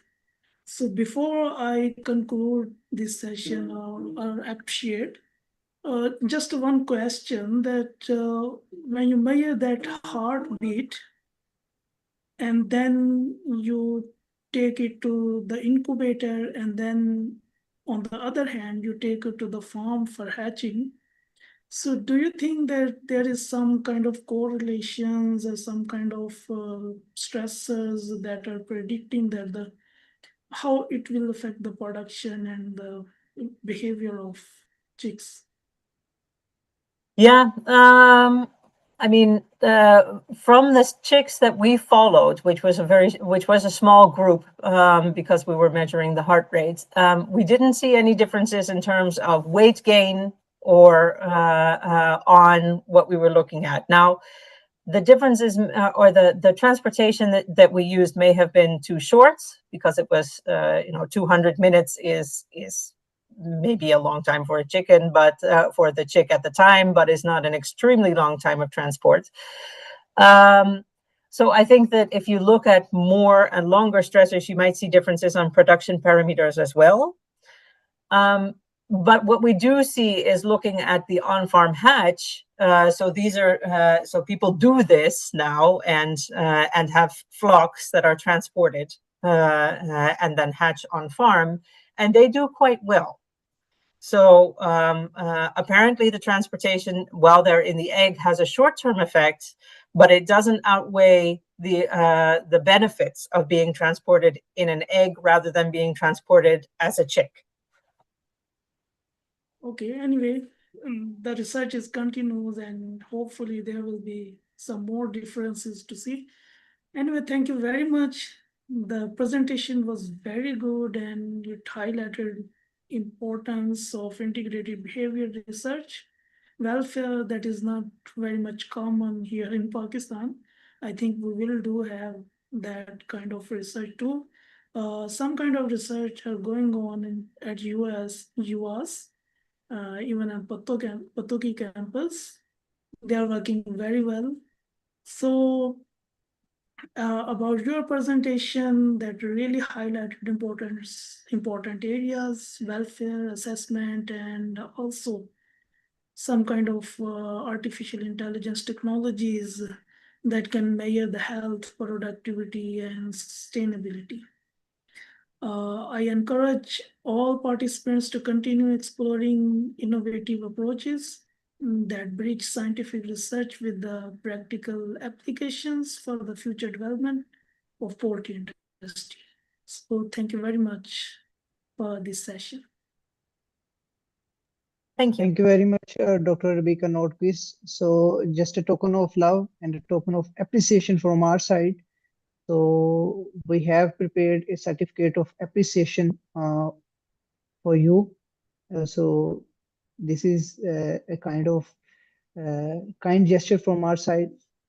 So for your valuable time and for your valuable contribution to our second international graduate research conference. And I hope we will be in touch with you for future events as well. Thank you. I wish you the best of luck with the rest of your events, and it looks like a wonderful schedule. Yeah. Thank you very much, Dr. Rebecca. Thank you very much, Dr. Siam. Hopefully we will see later. Thank you. Thank you very much, Dr. Sayam. Yeah, Dr. Mohammed Bukas. Can you hear me? Is there any question? Yeah. There's a question from the audience. What is the advanced and delay techniques and why it is beneficial for the well-being of the birds?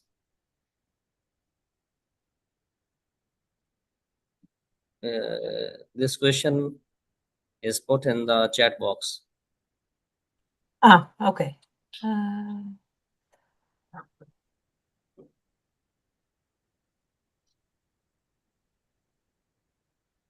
My question is, what is the inlet's advanced and delay technique and why it's beneficial for the well-being of birds? Dr. Rebecca, can you answer this question? I don't know what the inlet's advanced and delay technique is.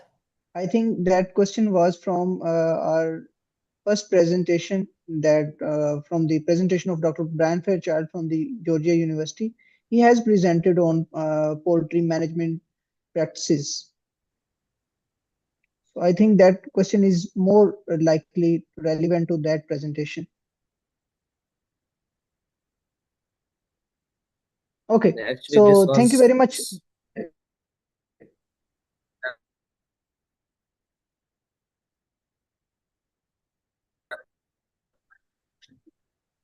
Dr. Vikas, we cannot hear you. Okay, thank you. Thank you for the attention. We can proceed further, please. Yeah, sure. So thank you very much once again, Dr. Rebecca Nordquist. We now have our last session of this conference that is on the poultry product processing and technology. And that session will begin at 11:20 a.m. Pakistan time. So let's have one more break. Until that, this speaker is joining us. So thank you very much, all the participants, for joining us today.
Hello and welcome back to all the participants to our last and the sixth session on poultry products processing and technology.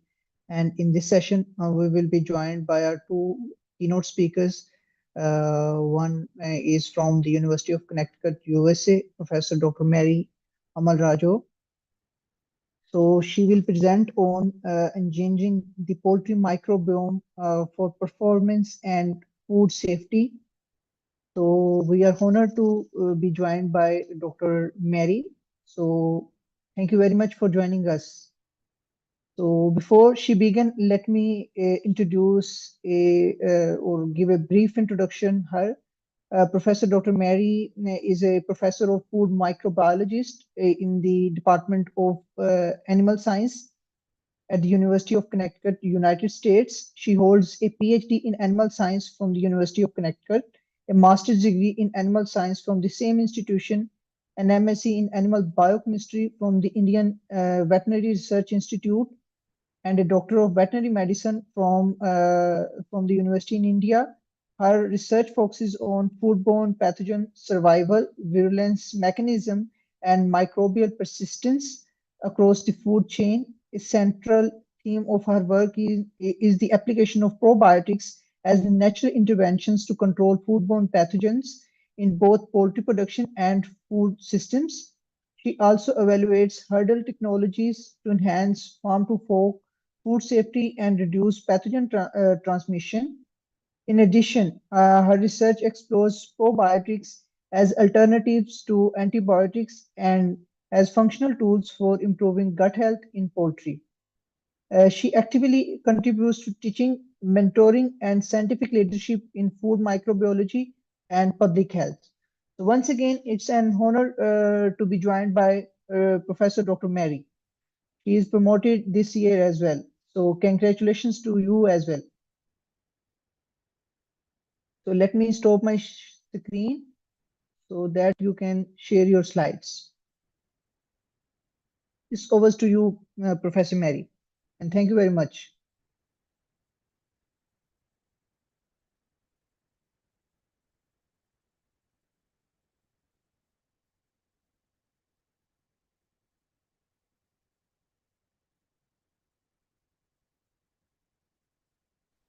Good morning, everyone. Thank you so much to PPS and GRC for the invitation and for the opportunity to share some of my research with you. Thank you so much for the wonderful introduction. And so today I'm going to talk about how we can exploit the poultry microbiota to support performance and food safety outcomes in broilers.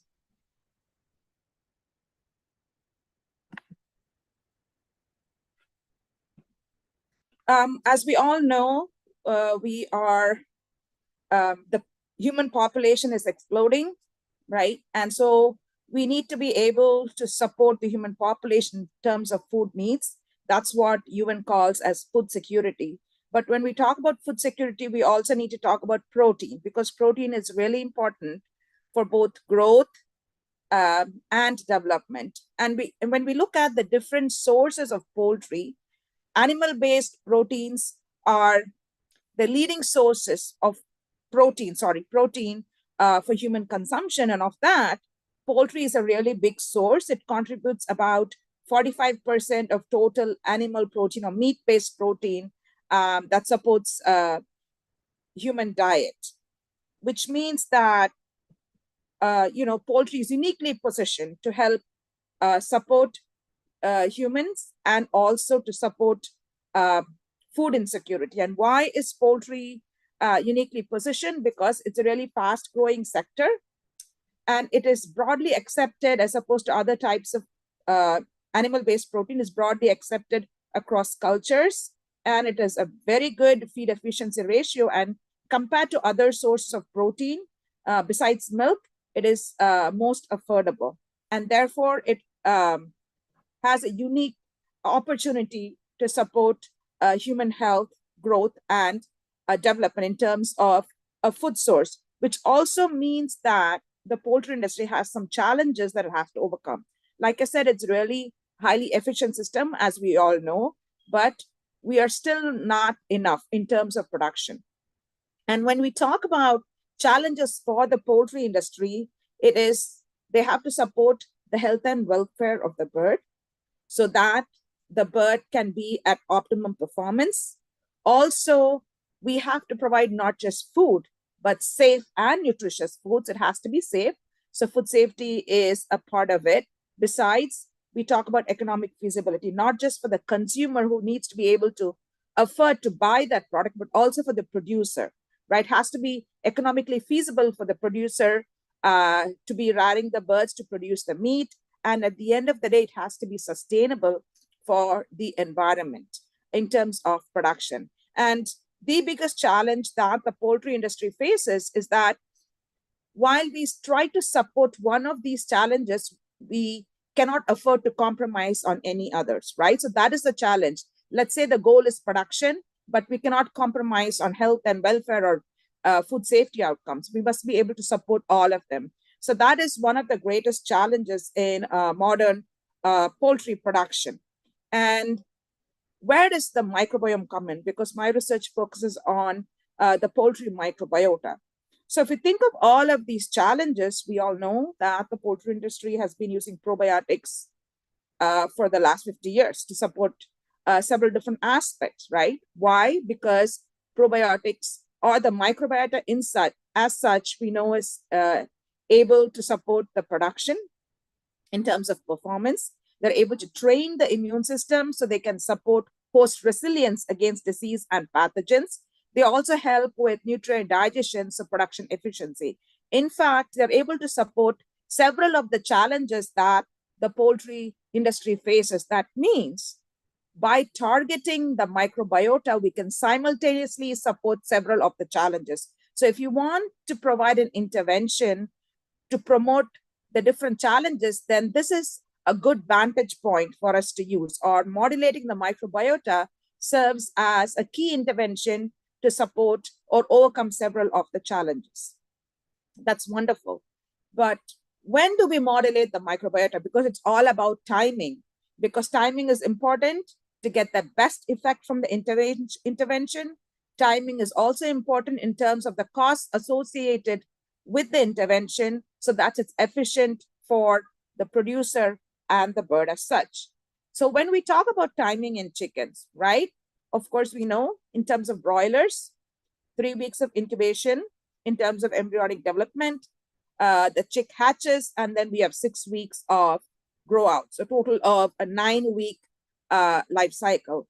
But if we think about it, most of the interventions that we do in terms of supporting the bird, whether it's the growth, performance, and or welfare, is done post-hatch, right? During the grow out period. That means 1/3 of the life cycle, which is the incubation period, is not being targeted.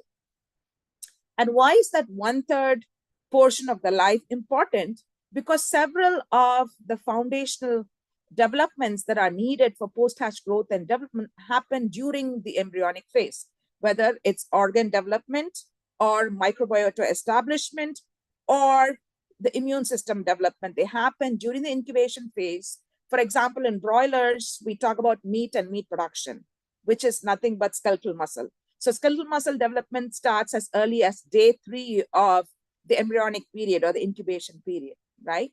And that sets the stage for what happens next during performance. So it's important to support that period of development or the embryonic development so that we can exploit the full genetic potential of the bird. But like I mentioned, one of the common methods to modulate the microbiota is use of probiotics, which is really common in poultry production.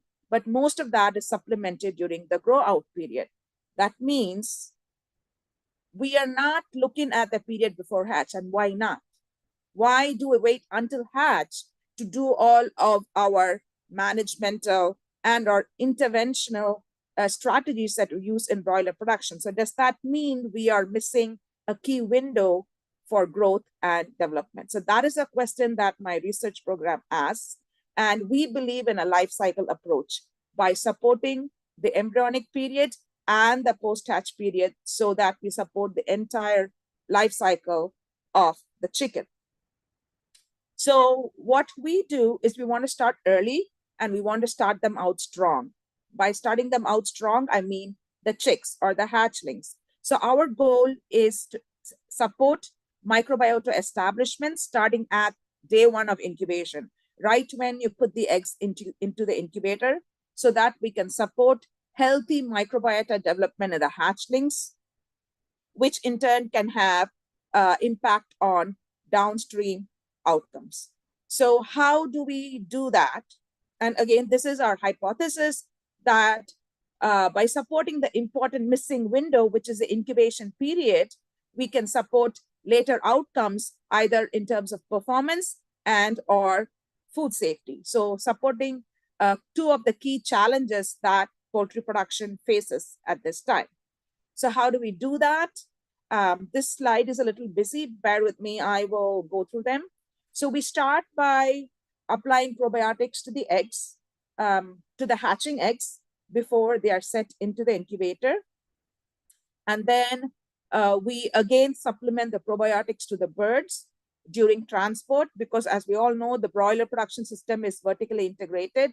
So after the eggs are incubated in the hatchery, the chicks are hatched, then they are shipped to the grow out farms. So during that shipping period, which is very stressful for the newly hatched birds, we supplement probiotics in terms of water replacers. And then finally, during the grow out period, we do supplement the probiotics in the feed.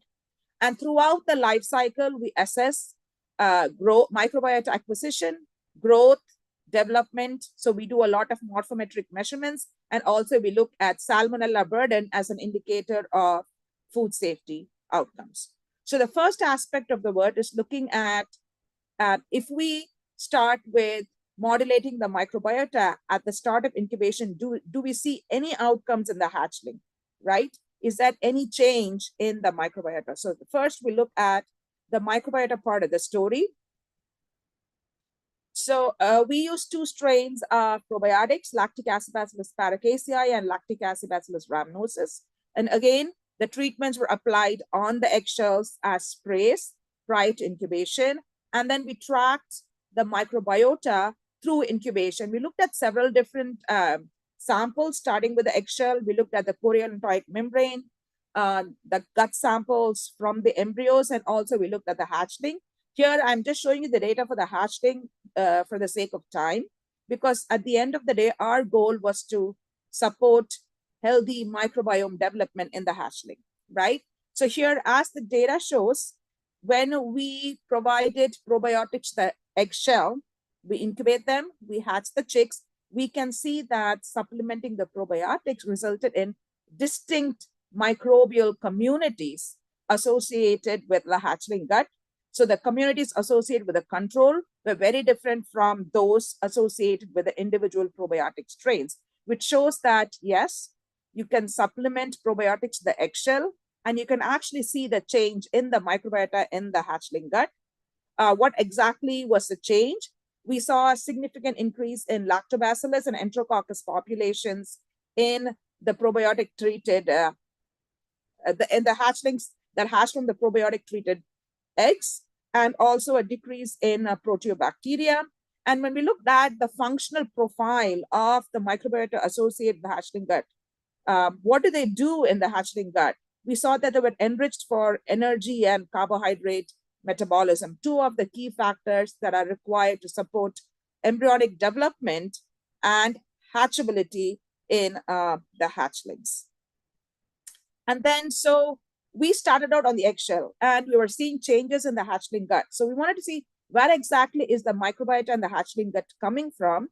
And we saw that almost 69% in case of the ileum and 81% in case of the cecum, the microbiota originated from the choriolentoic membrane, which was really interesting because the choriolentoic membrane is not well studied.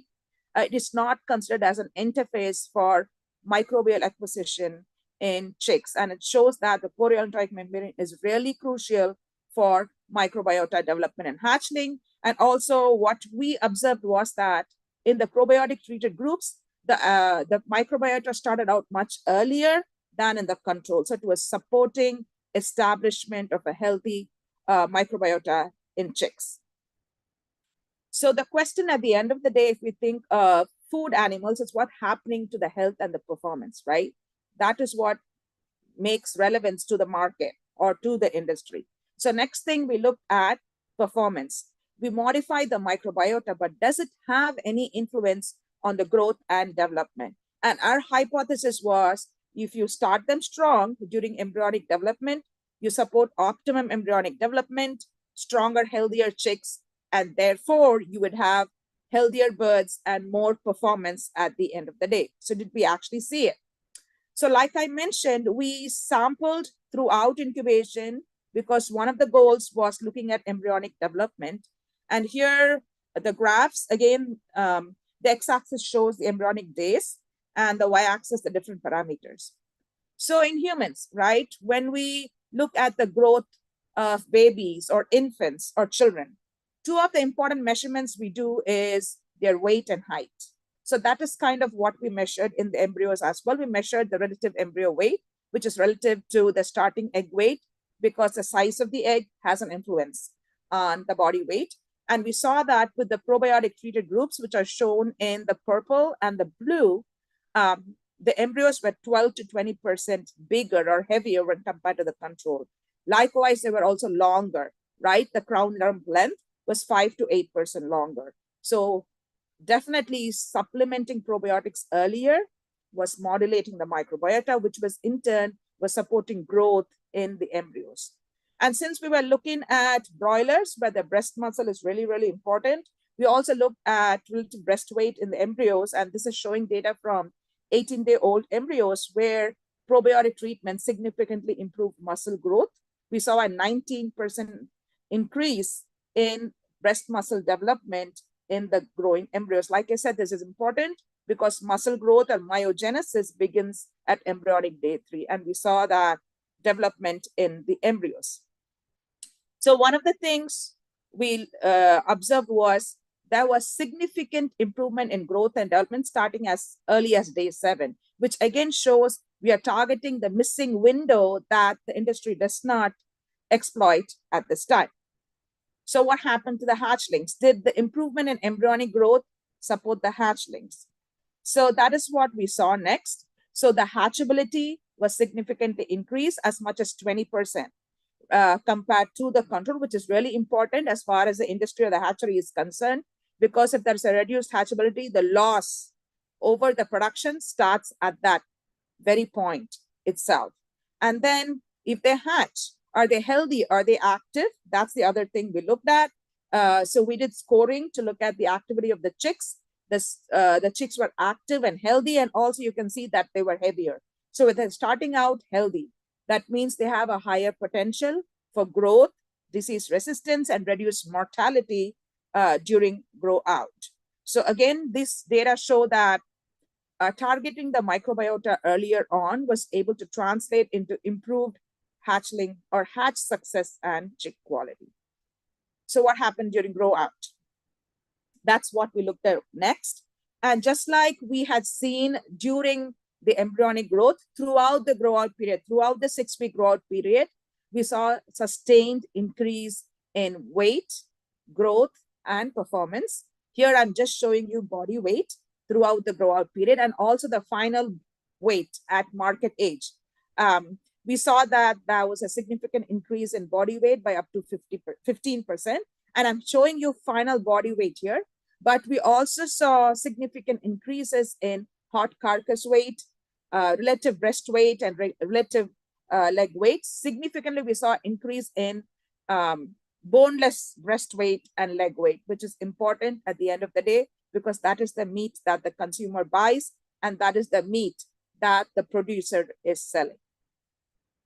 So with broiler, and even with layer for that matter, the bird is producing more weight, but what if it's eating more feed? It is not economical. That's not what we want to see.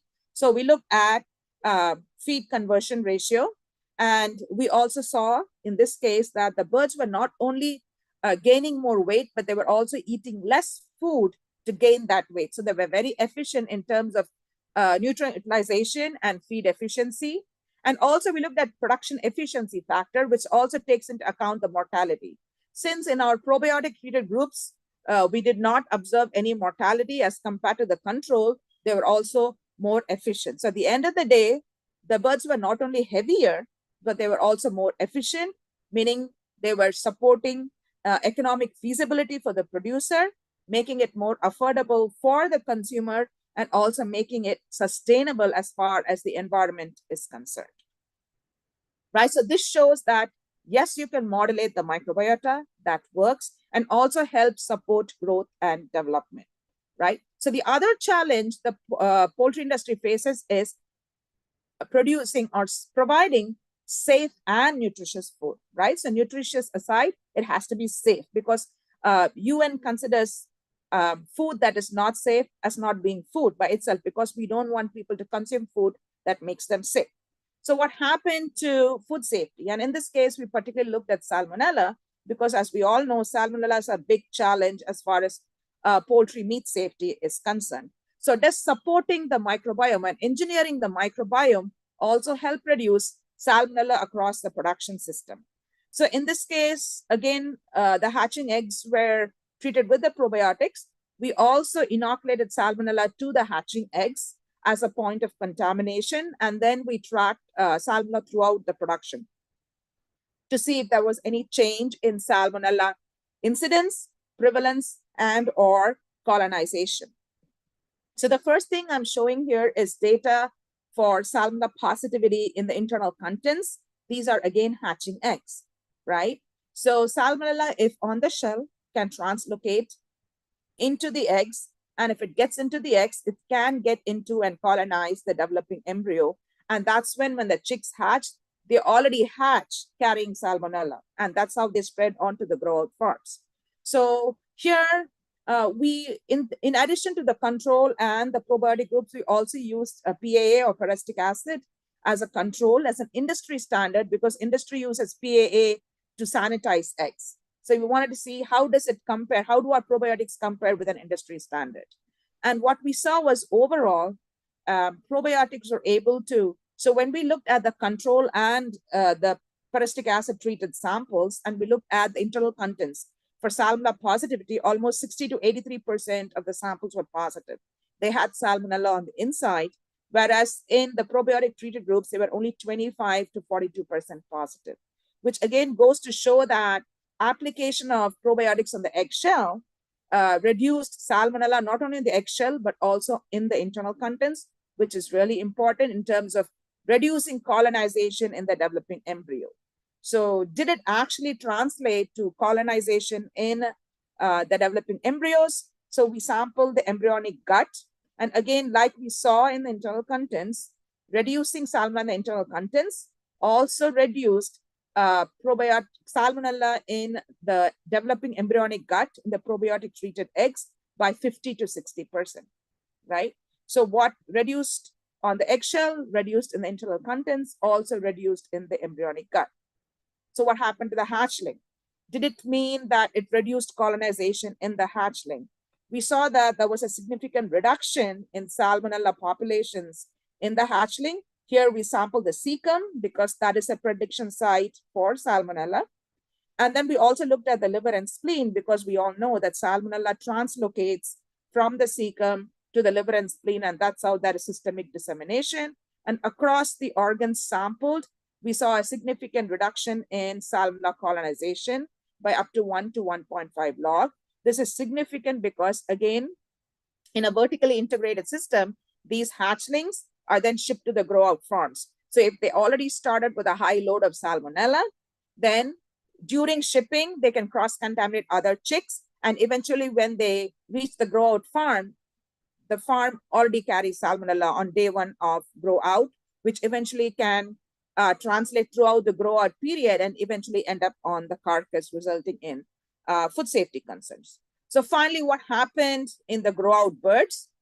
Here, I'm just showing you data for the Zika, but we also had similar significant reductions in salmonella populations, not just in the cecum, but also in the spleen and in the liver. So this goes to show that we are able to protect or reduce salmonella colonization, not just in the egg, but in the developing embryo, in the hatchling, and in the grow-out bird. So we're able to support food safety outcomes or reduce food safety risks throughout the poultry broiler production continuum.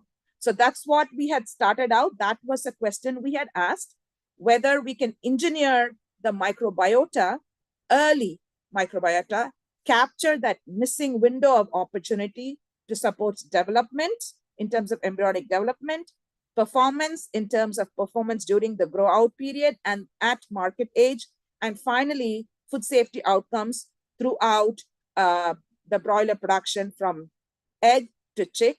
And that's what our data also shows us. So supporting early microbiota acquisition will support development and health outcomes for the chicken. There are several people I need to thank. First of all, thank you to PPS and GRC for the opportunity. Thanks to our funders. A lot of the research that we have done actually originated from our stakeholders through our surveys they conducted with poultry producers, asking them what they need, what challenges they face. So we really support their participation in the research. Of course, my department and especially the chicks who helped us through these projects. And of course, the audience here, thank you so much for being here today. And finally, my lab group for all their hard work and commitment to the research. And I'm happy to take any questions you may have. So thank you very much, Professor Dr. Mary, for this highly insightful presentation. The topic is particularly relevant for countries such as Pakistan, where improving food safety and reducing antimicrobial resistance and enhancing poultry productivity remains an important priority for both industry and public health perspective. So your work really highlights how microbiome-based approaches may offer sustainable solutions to strengthen poultry health while supporting safer food production systems. So it's a great honor to have you today. So we sincerely appreciate you sharing these valuable insights with the GRC 2026. And I hope we will be in touch with you in future as well. So with this, if anybody have a question from the audience side, you can put your question in the chat box as well as you can raise your hand so that I can unmute you to ask your question directly to our speaker. Dr. Vikas, if anybody have a question from the physical participants, thank you so much. Yeah. Thank you so much, Professor Dr. Mary Amal Reddy Ajo. The presentation was very informative and insightful. My question is about the dose rate of and the route of application of the probiotics during the embryonic life and after the post-hatch time of the trial. Dose rate and the route of applications of the probiotics. Sure. Thank you so much for the question. For the like I mentioned, we sprayed them on the eggs. So it was a spray application, and we sprayed around 10 to the 9 CFU per egg, so 1 billion cells per egg. And we also fed them during the raw period in the feed, and that was the same dosage. That was 10 to the 9 CFU per kg feed, which was mixed into the feed for the grow out birds.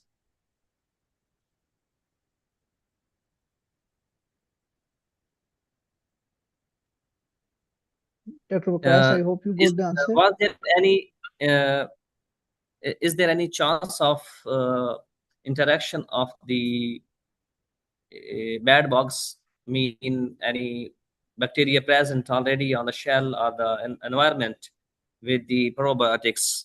Was there any parameter studied in your research? Thank you. Sure. Yes. So one of the things we studied is we looked at salmonella, right? So I didn't present, for the sake of time, I didn't share data on the eggshell, but we also looked at probiotics on the eggshell and whether it had an influence on salmonella on the eggshell, and we saw a significant reduction in salmonella populations on the eggshell, in the eggshell membrane, and in the internal content. So there was interaction, and we saw a reduction in salmonella counts on the eggshell. This is in hatching eggs. We have also done similar work with layers and table eggs, where also we see a significant reduction in salmonella populations. And in the embryonic gut and the hatchling gut, we saw a significant reduction in proteobacteria, coliform and E. coli populations in the hatchling gut. So we did see interaction with other pathogens as well. And this is highly likely because probiotics are known to exert competitive exclusion. That's one of the ways in which they exert their antimicrobial activity. So we assume that's how they are able to exclude pathogens and pathogenic populations. Thank you so much for addressing the questions. Thank you. It was really wonderful. Thank you so much.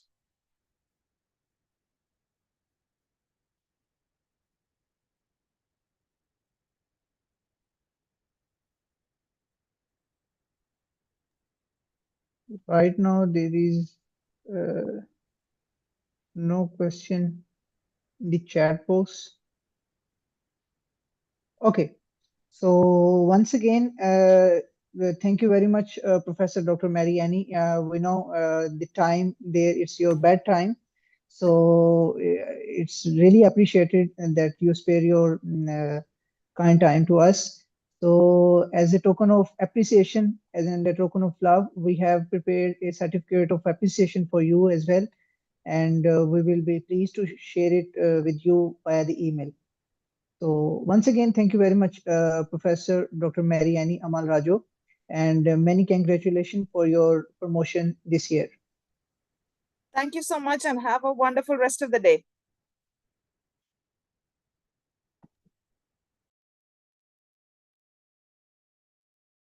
Okay, so we have one more presentation in this session, and that is from another speaker, Dr. Yan Campbell from the North Carolina State University, USA.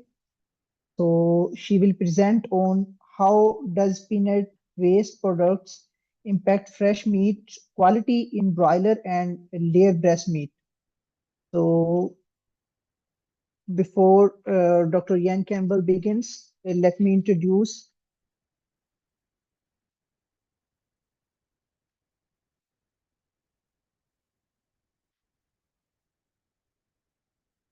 Okay, so Dr. Yan Campbell is currently an assistant professor and extension specialist for processing and products in the Department of Poultry Science at North Carolina State University, United States. She holds a bachelor's degree in biosecurity from Hanan Agriculture University and a master's degree in plant pathology and a PhD in food science and technology from Mississippi State University, USA.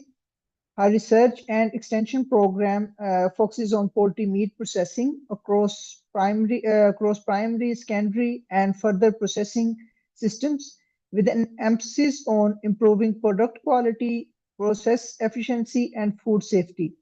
She also works on enhancing product shelf life and developing value-added poultry products.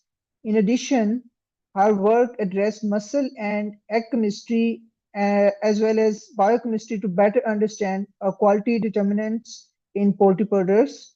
Through her integrated extension and research activities, she contributes to advancing processing technologies and improving the safety and quality of poultry meat systems. So once again, thank you very much, Dr. Yan Campbell, for joining us today. So now it's over to you. Thank you. Can you hear me, Mohammed? Yeah, I can hear you and I can see your slides as well. Okay, great. You may hear little waves because I'm actually at a multi-state meeting in Puerto Rico right now, and then I'm in the lobby. I couldn't find a meeting conference room to do the presentation, but thank you for inviting me to be here, and thank you for that warm welcome and introduction. So today I want to present two of the research projects that that's been done in the lab that ties into your theme, sustainability in poultry and food production. A little bit, I think you already, oh, my slides is not moving. Hold on a second.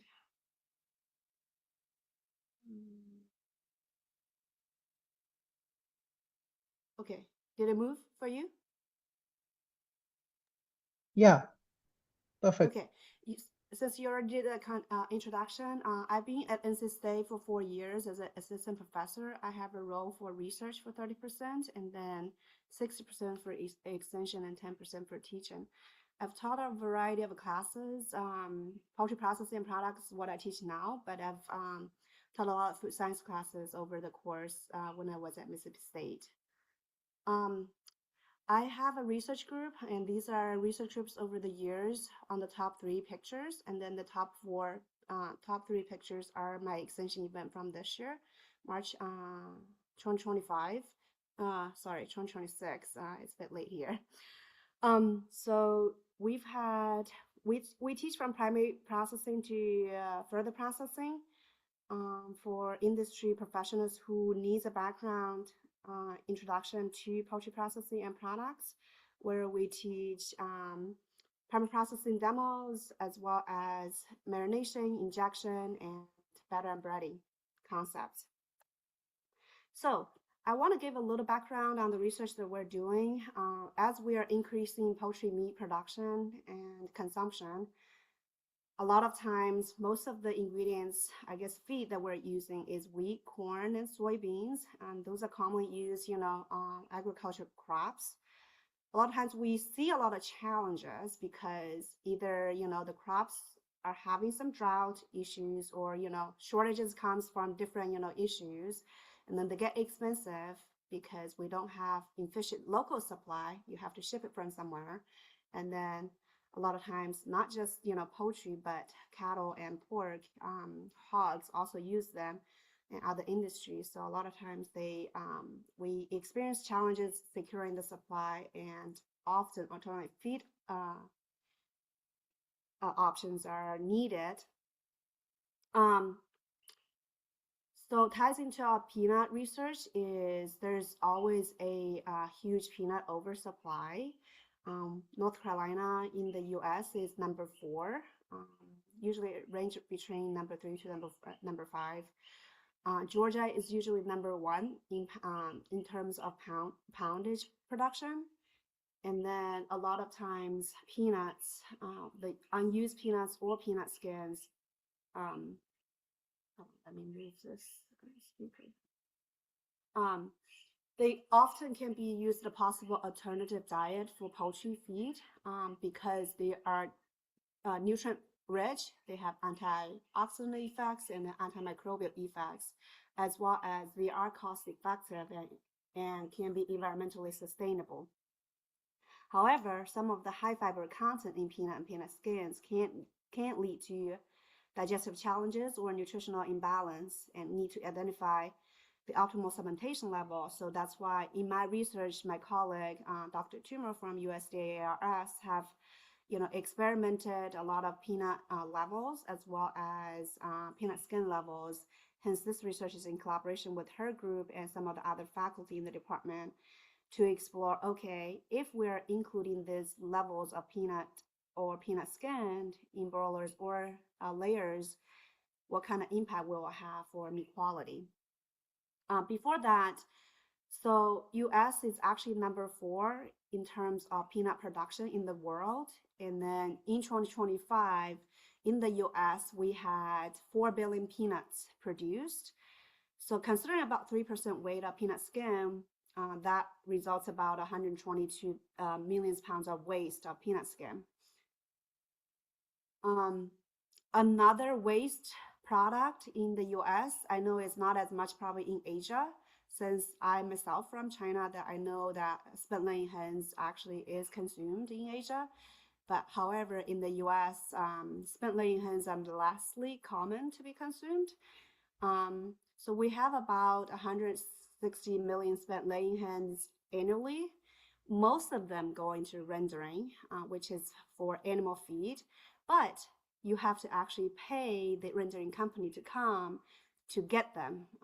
I think last time when I was in a meat processors meeting, it takes about $87, maybe $90 a truck to take away those, waste products from processing plants.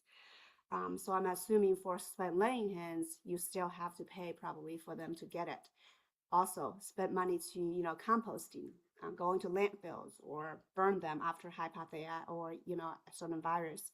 And also another approach is going to digesters to produce methane locally on the farm. I did a little research before this presentation, but I know very common. Pakistan and other Asian countries produces as soups, and often spent laying hens have a tough texture, and then it's often sold at a very discounted prices.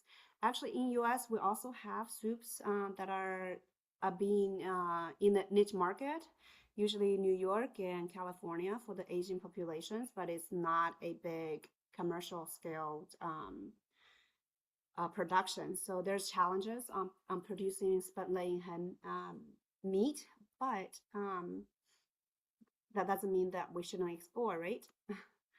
So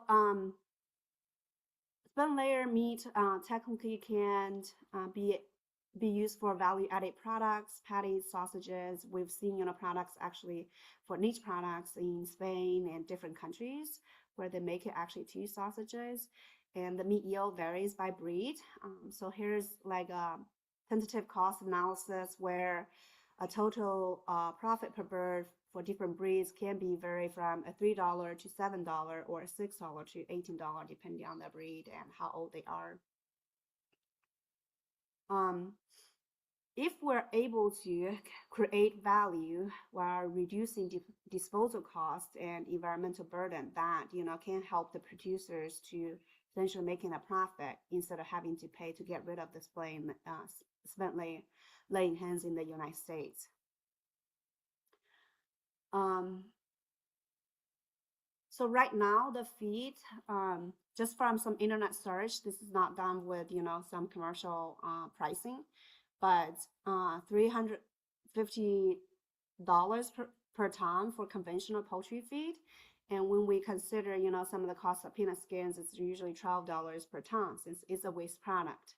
So usually you can have about a 4.8% reduction in feed costs if you're trying to supplement a 5% peanut skin. And if a broiler chicken, eats about 11 pounds of feed until 6 weeks of age, then the savings usually will be about 9 cents. So remember this number because we're going to come back to the research discussion a little bit. So I'm going to present one of the research is going to be using peanut skins, a control without peanut skin, and then a 5% peanut skin to look at the broiler meat quality after feeding them. And then the other one is actually using unblenched high alloic peanut with different levels, like 0, 5, 10, 15, 20, to the feed, and then evaluate their impact on meat quality on laying hens. And both of these studies, we did a sensory analysis. I won't present all of the results since we don't have time, but I will highlight some of the differences that we see and some of the important ones that we want to talk about. So both of the research have been done on weight, pH, color, myopathy, which is woody breast, white striping, spaghetti meat, water holding capacity, which is either a purge loss or thaw loss or cook loss. Texture, composition, lipid oxidation, sarcomere length, and sensory evaluation.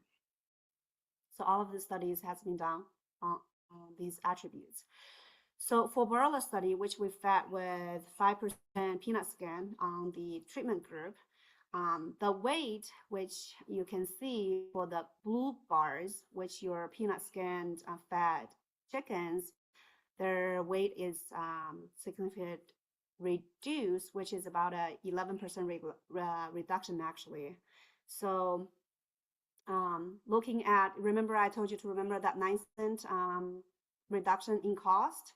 Now, if you look at the chicken weight market price, and then considering the reduction of 9 cents, but then now you're losing since you're not making enough weight for the breast or the child weight reduction is about 0.1 kilograms, and then you are actually adding about 7 cents per chicken.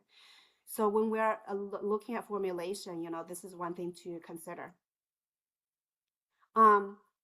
pH, it did not, like you can see a little bit of slight decrease for at pH at 2 hours and after storage of about 3 months.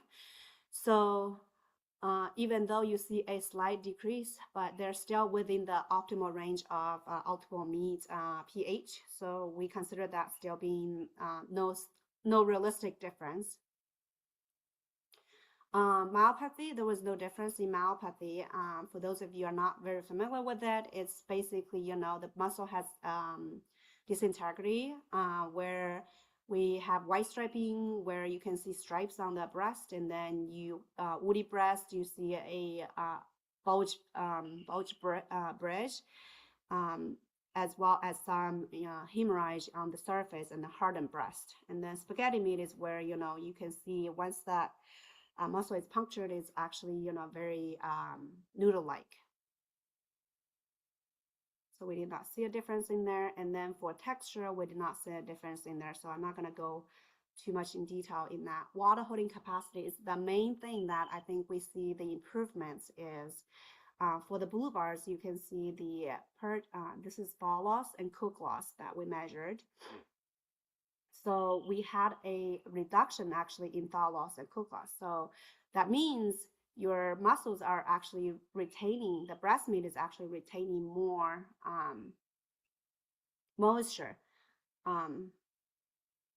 So we can hypothesize that the phenolic compounds actually acted as an antioxidant and membrane stabilizer, so which it helps the muscle, you know, protein structure and reduce the oxidative damage, and it helps muscle retain more water, as we can see from the results. Sarcomere length we did measure, and we are not seeing a difference between the muscle, the sarcomere length in the broilers. And then in sensory, we didn't see much difference besides a little bit of difference in the springlers here. And then no difference in taste, basic taste and flavor attributes as well. So the summary for the broilers, for 5% peanut skin, lower body weights, we saw like a 11% reduction in body weights, and then we didn't see impacts on myopathy, color, pH, and lipid oxidation, sarcomere length and texture, and composition either. So composition was also not different. It did not impact sensory, especially in texture, flavor, and basic taste attributes. And then we did see improved water holding capacity. And this research has been published at Meat and Muscle Biology if you're interested. And a student, Afsana Mumo, actually did the research. So now onto the layer study. The pH is actually not different at 2 hours and 24 hours between all treatments. And then after 6 months, we did see a little bit of decline on the control, and on the 15% peanut inclusion. But all of the values actually are within the normal postmortem range for poultry meat.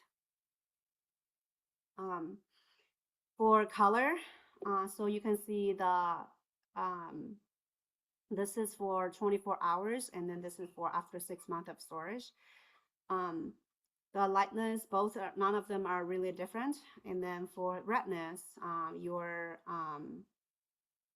at 24 hours, it was slightly less red compared to the 15%. Your 0, 5, 10% was less red than the 15% peanut inclusion. And then the yellowness, you see slightly difference, but none of these differences are really significant because they are only like, you know, 1 or 2 points below each other. Which I mean, you know, in terms to a consumer, I think it's very hard to distinguish that. Water holding capacity was not different from a purge loss standpoint. And then composition analysis, you do see differences in composition. Your fat decrease with peanut inclusion because, peanuts are a high protein feed alternative here. So your moisture increased with peanut inclusion greater at 20%, and then protein peaked at 10% and then declined slightly at higher levels. And then your collagen increased as your peanut inclusion increased, your collagen actually decreased because you are able to probably increase the protein levels. And the ash did not have a difference. Layers for the so we did texture a little bit differently because we mainly want to look at potentials to make sausages and patties. So we actually ground the breast meat into ground meat and then measure the texture profile analysis and see if there's anything we see significantly. The only thing that you can see, sorry, here is your springiness is lower at 0 and I think this is 10% compared to 5 and 15% here. So you don't see much difference in the rest of the hardness, gumminess, and chewiness and cohesiveness. And this is not instrumental, by the way. And the lipid oxidation was slightly different, especially just the control. I mean, that's the 5% compared to the 20% peanuts.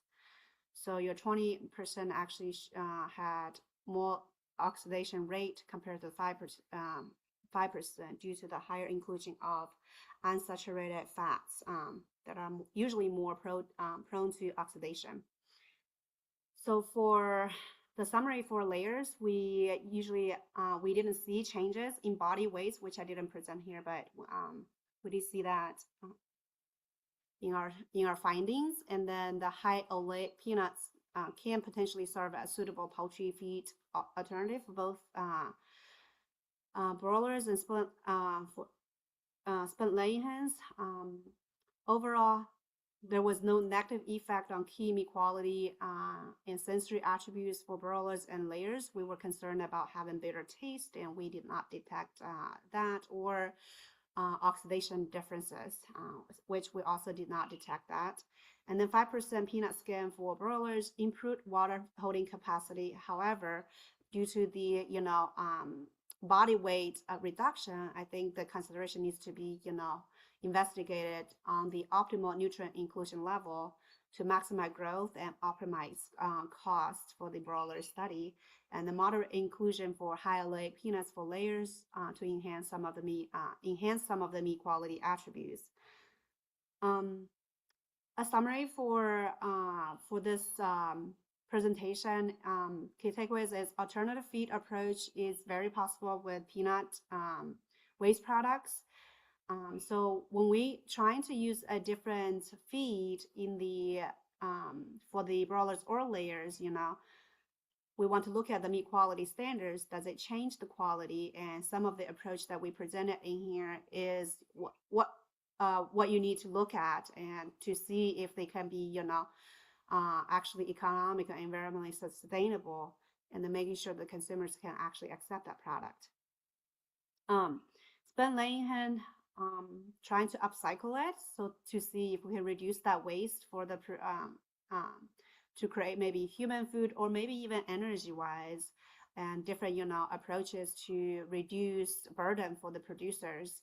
And at the same time, we will also want to look at if we include peanuts or a different feed alternative, how do these waste products utilization in the feed can affect the quality of the meat, and then how does it translate to the patties and sausages later.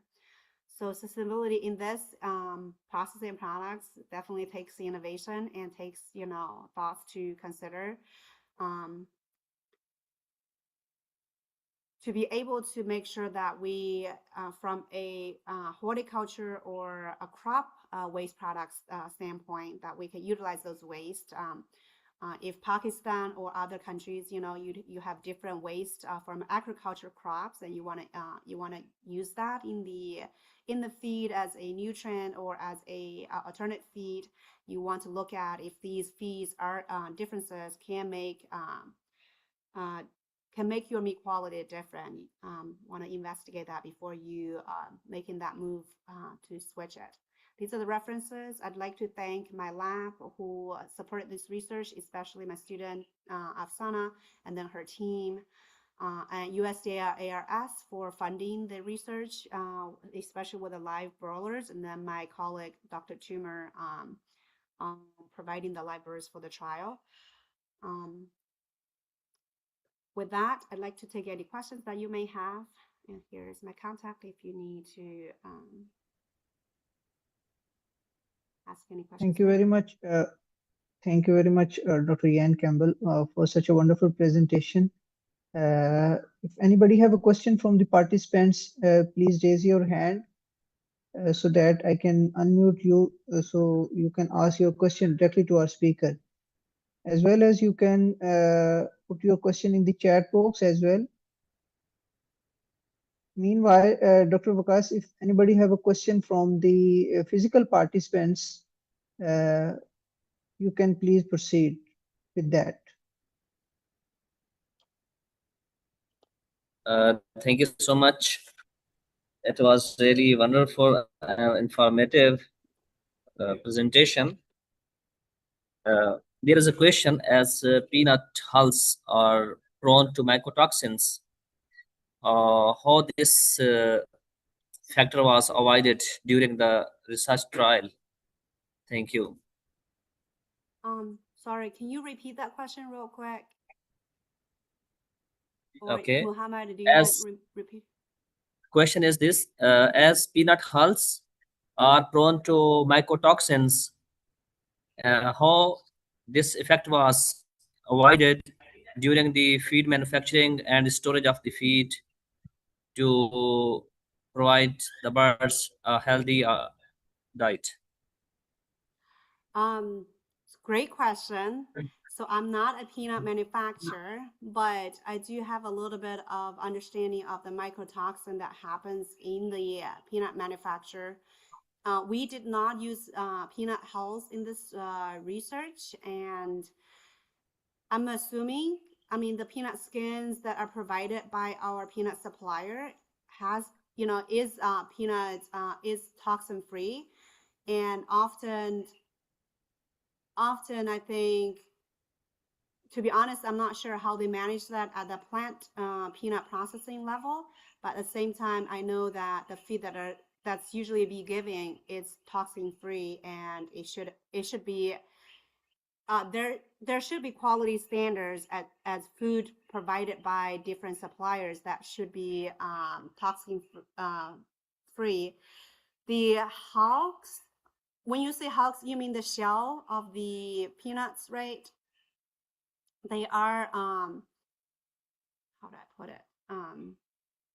They're not used in this study, so I think a lot of times when we receive the feed, there is a quality standards that we have to maintain to receive feed. Kind of like for human food manufacture, there's a certificate of analysis that we have to make sure that the ingredients meets the standard. So I'm not as more of an animal feed person, but I think that those similar principles should apply where your feed should be safe. There's food safety standards for animal feed. So any of the feed that's being used in the broilers and layers study, it is toxin free. As far as how the plant actually manage that, sorry, I cannot answer that, how they manage it. There's certain protocols that they can do to test it and to make sure that that is safe.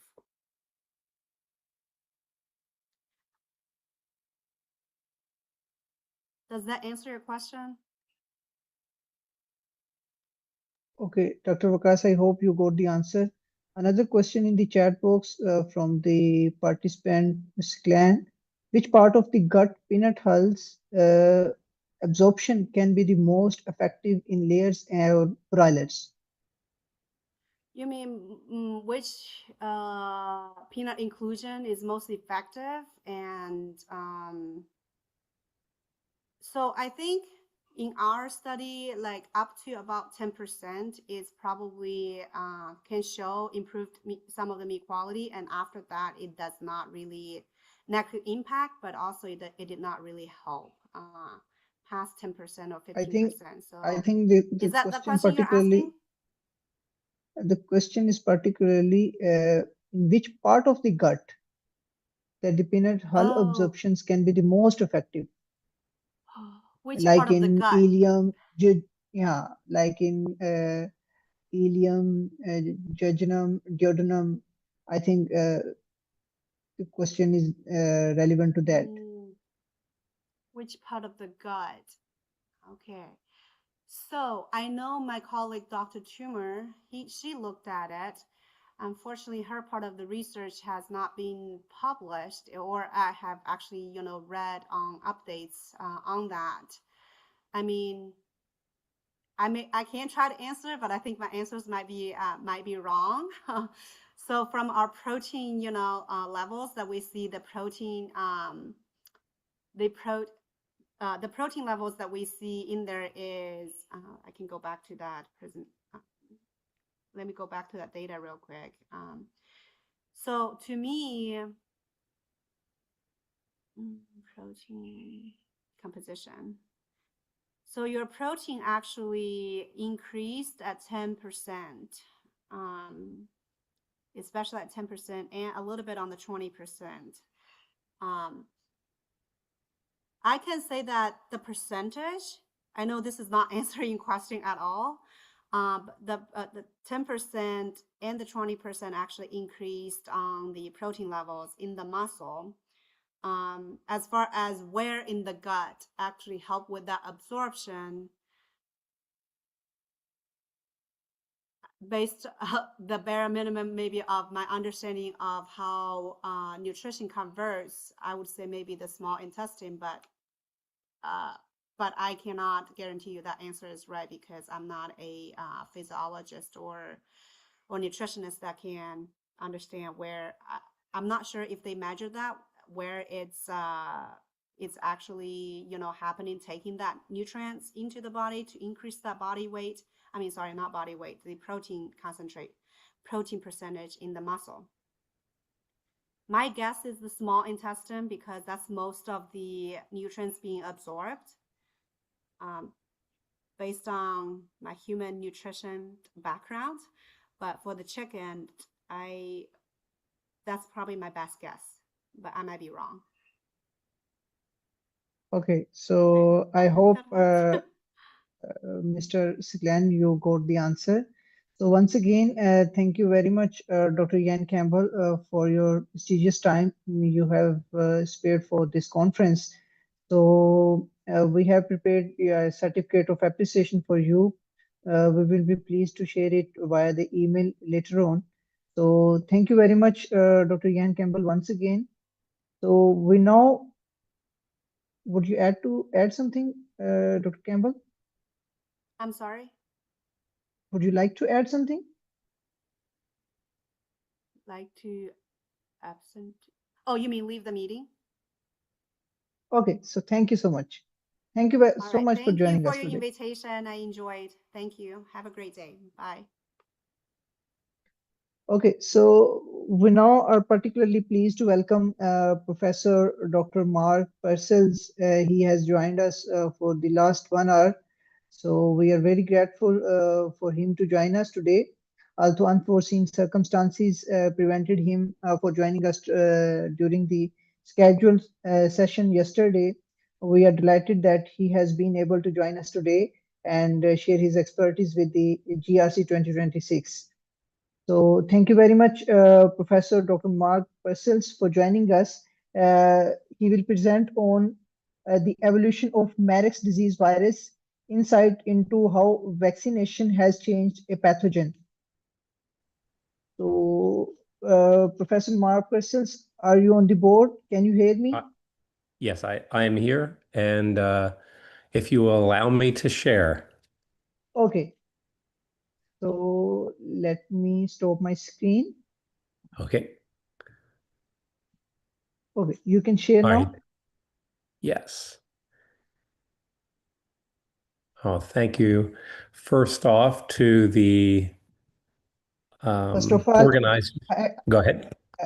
excuse me, Dr. Persis. I'm sorry, I missed your introduction. So let me give a Okay. very brief introduction to Professor Dr. Mark Persis. He is a distinguished molecular virologist at the University of Delaware, USA, with appointments in animal and food sciences, biological sciences, and medical and molecular sciences departments. His research has primarily focused on the molecular biology and analysis of Marek's disease virus, where he developed the first recombinant MDVs retaining oncogenicity and horizontal transmission. His work has significantly advanced understanding of Marek's disease virus virulence, evaluation, T cell transformation, vaccinology, innate immunity, and extracellular vesicle mediated immune responses. Professor Persils was honored with the prestigious Joseph Marek Award in Hungary for his contributions to Marek's disease research. In addition to his research, he teaches virology and immunology related courses and actively contributes as a scientific advisor and reviewer for animal health, vaccinology, and poultry disease research initiatives internationally. So once again, we are very much thankful to Professor Dr. Mark Persis. It's over to you, Professor. All right. All right. Thank you very much for that kind introduction and for accommodating my schedule. And so sorry I missed yesterday. So I'd like to talk a little bit about the evolution of Marek's disease virus. It remains one of the most costly diseases to control in poultry production, primarily due to the cost of vaccination, but then sporadic losses. So my talk is going to be looking at introducing the disease, its pathogenesis, what the vaccines do, and how they have pushed field strains to change over time. So Marek's disease is characterized by paralysis, and this is very characteristic unilateral paralysis that you see in chickens due to inflammation of one of the branches of the sciatic nerve.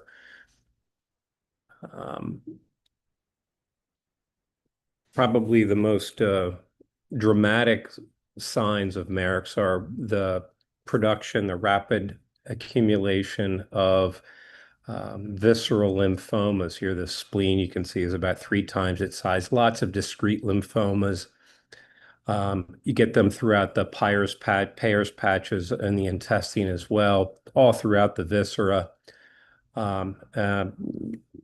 You see a profound immune suppression, even in birds that are protected from developing tumors. They can be very uneven in their growth, and you can have losses due to secondary type infections and stunting. So the more recently isolated field strains cause profound stunting. So if you put these into SPF birds, these birds are age matched at 2 weeks. You get a profound growth impairment. And of course, mortality. So in terms of its pathogenesis, Marek's enters a bird through the inhalation of infectious dander, and it gets into the lungs. You do have a little bit of replication in the lung epithelium. Here's some images from Boston in 2009. And the infection of these epithelial cells attracts B cells and macrophage to the lungs, and they become infected. So you can actually catch B cells and macrophage. And the infected cells then take the virus to the primary and secondary lymphoid organs, where there's a huge replication, and you get a primary immune suppression just due to the loss of lymphocytes. And these tissues undergo hyperplasia and then necrosis due to this level of replication and inflammation. The host immune response to this early replication drives the virus to establish latency. And so you get these latently infected T cells. So T cells typically get infected through their interaction with infected B cells. and the host immune response establishes or pushes the virus into a latent posture. And as these T cells undergo latent infection, the virus genome integrates into the chicken chromosome at distinct locations, distinct for every latently infected cell, essentially. You see the loss of the production of viral lytic antigens. So the virus stops making virus particles, but does start expressing latency-associated products. The surface antigens of the T cell change. Notably, there's an upregulation of CD30 and some antigens defined by monoclonals called Merckx-associated tumor surface antigens. There are at least 5 of these, and none of these have been cloned yet. So they are characteristically go up, but we just don't know what they are. But they're distinct to the latently infected cells. These latently infected T cells then can reactivate at the skin and Schwann cells and cause a secondary infection. At the level of the skin, you can get proliferations. This is the most commonly diagnosed form of Merckx. It's called skin leukosis. So you do get proliferations of lymphocytes at the feather follicles, but the virus is shed from the skin at this point, and you can get infiltrations into the eye. So this is the iris on the left. You can see the infiltration of lymphocytes. It's called gray eye. And then through phases during this progression of infection, this is when you start to see the paralysis and the latently infected T cells give rise to lymphomas, but it's not every latent cell that becomes transformed. And we're still working on what are those mechanisms by which you have monoclonal tumors grow out of a field of thousands and thousands of latently infected cells. But once lymphomas arise, and you've seen these, the bird becomes immune suppressed. The malignantly transformed T cell becomes a Treg cell. So essentially, it's a malignantly transformed Treg, expresses IL-10, TGF-beta, and is incredibly immune suppressive. And typically, birds that develop lymphomas will die from the lodging of lymphomas in the kidneys and in the heart and in organs that cause their dysfunction. Vaccination limits this early replication, or at least the level of replication, and ostensibly the number of latently infected T cells that can give rise to lymphomas. So the vaccines don't prevent infection, they're non-sterilizing, but they do prevent lymphoma development. So in terms of what's used as vaccines, the virus that causes the tumors are larger than the vaccine strains. They're called MDV1 strains, and about 178,000 base pairs. 2 other viruses, MDV2, isolated from chickens. It's non-oncogenic form of the virus that was isolated from chickens, and herpes virus of turkeys, an apathogenic virus initially isolated from turkeys. In terms of the organization of the genomes, many of the genes are herpes virus common. So these are the structural genes of the virus, the polymerase, the glycoproteins, essentially the nuts and bolts of the virus, and they're highly conserved among Merck's disease viruses as well as other alpha herpes viruses. There are some genes that are found in Merck's, all 3 serotypes that are not seen in other herpes viruses. And then there are regions that are only found in MDV1 or MDV2 or HVT. These are serotype-specific regions. MDV2 and HVT are the vaccine strains due to the fact that they don't cause a disease. And the immune response that these elicit prevent tumor formation by MDV1s. So both HVT and SB1 together are common vaccines. In the United States, Inova vaccination and much of the world now is the most common form of vaccination. So at embryonation day of 18 days of embryonation, chickens are vaccinated, and the viruses begin to replicate. They're a little bit delayed. They start replicating at hatch, but they elicit an innate immune response that provides some level of protection at placement. So this is too short to elicit an acquired immune response, which takes 7 to 10 days at the cellular level. So a lot of what is driving the evolution of field strains is this innate immune response elicited by these vaccines. And to characterize this, we did a study where we had spleens from birds raised in isolation that were infected with the different vaccine strains and then longitudinally sampled, and RNA was isolated, and we looked at particular pro-inflammatory and type 1 interferon and interferon inducible genes. So we had these spleens from multiple birds, so you could actually do these longitudinal infections and look at expression essentially from the same spleen cells over time. By 24 hours, we saw a little bit of induction, primarily of the interferon and interferon inducible genes. You see this go up at 48 hours. And then by 72 hours, you see very significant upregulation of interferon inducible, interferon gamma, little bit of the pro-inflammatory cytokines, but you see primarily interferon and interferon inducible responses.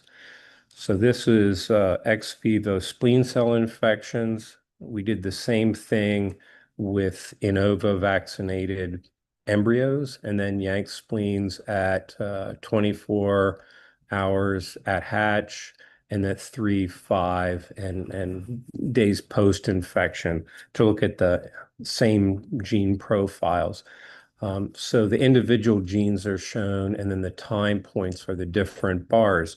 And again, we see very similarly a induction of primarily type 1 interferon, some type 2 interferon, but not so much high levels of inflammatory genes. In fact, so this is compared to media-only vaccinated eggs.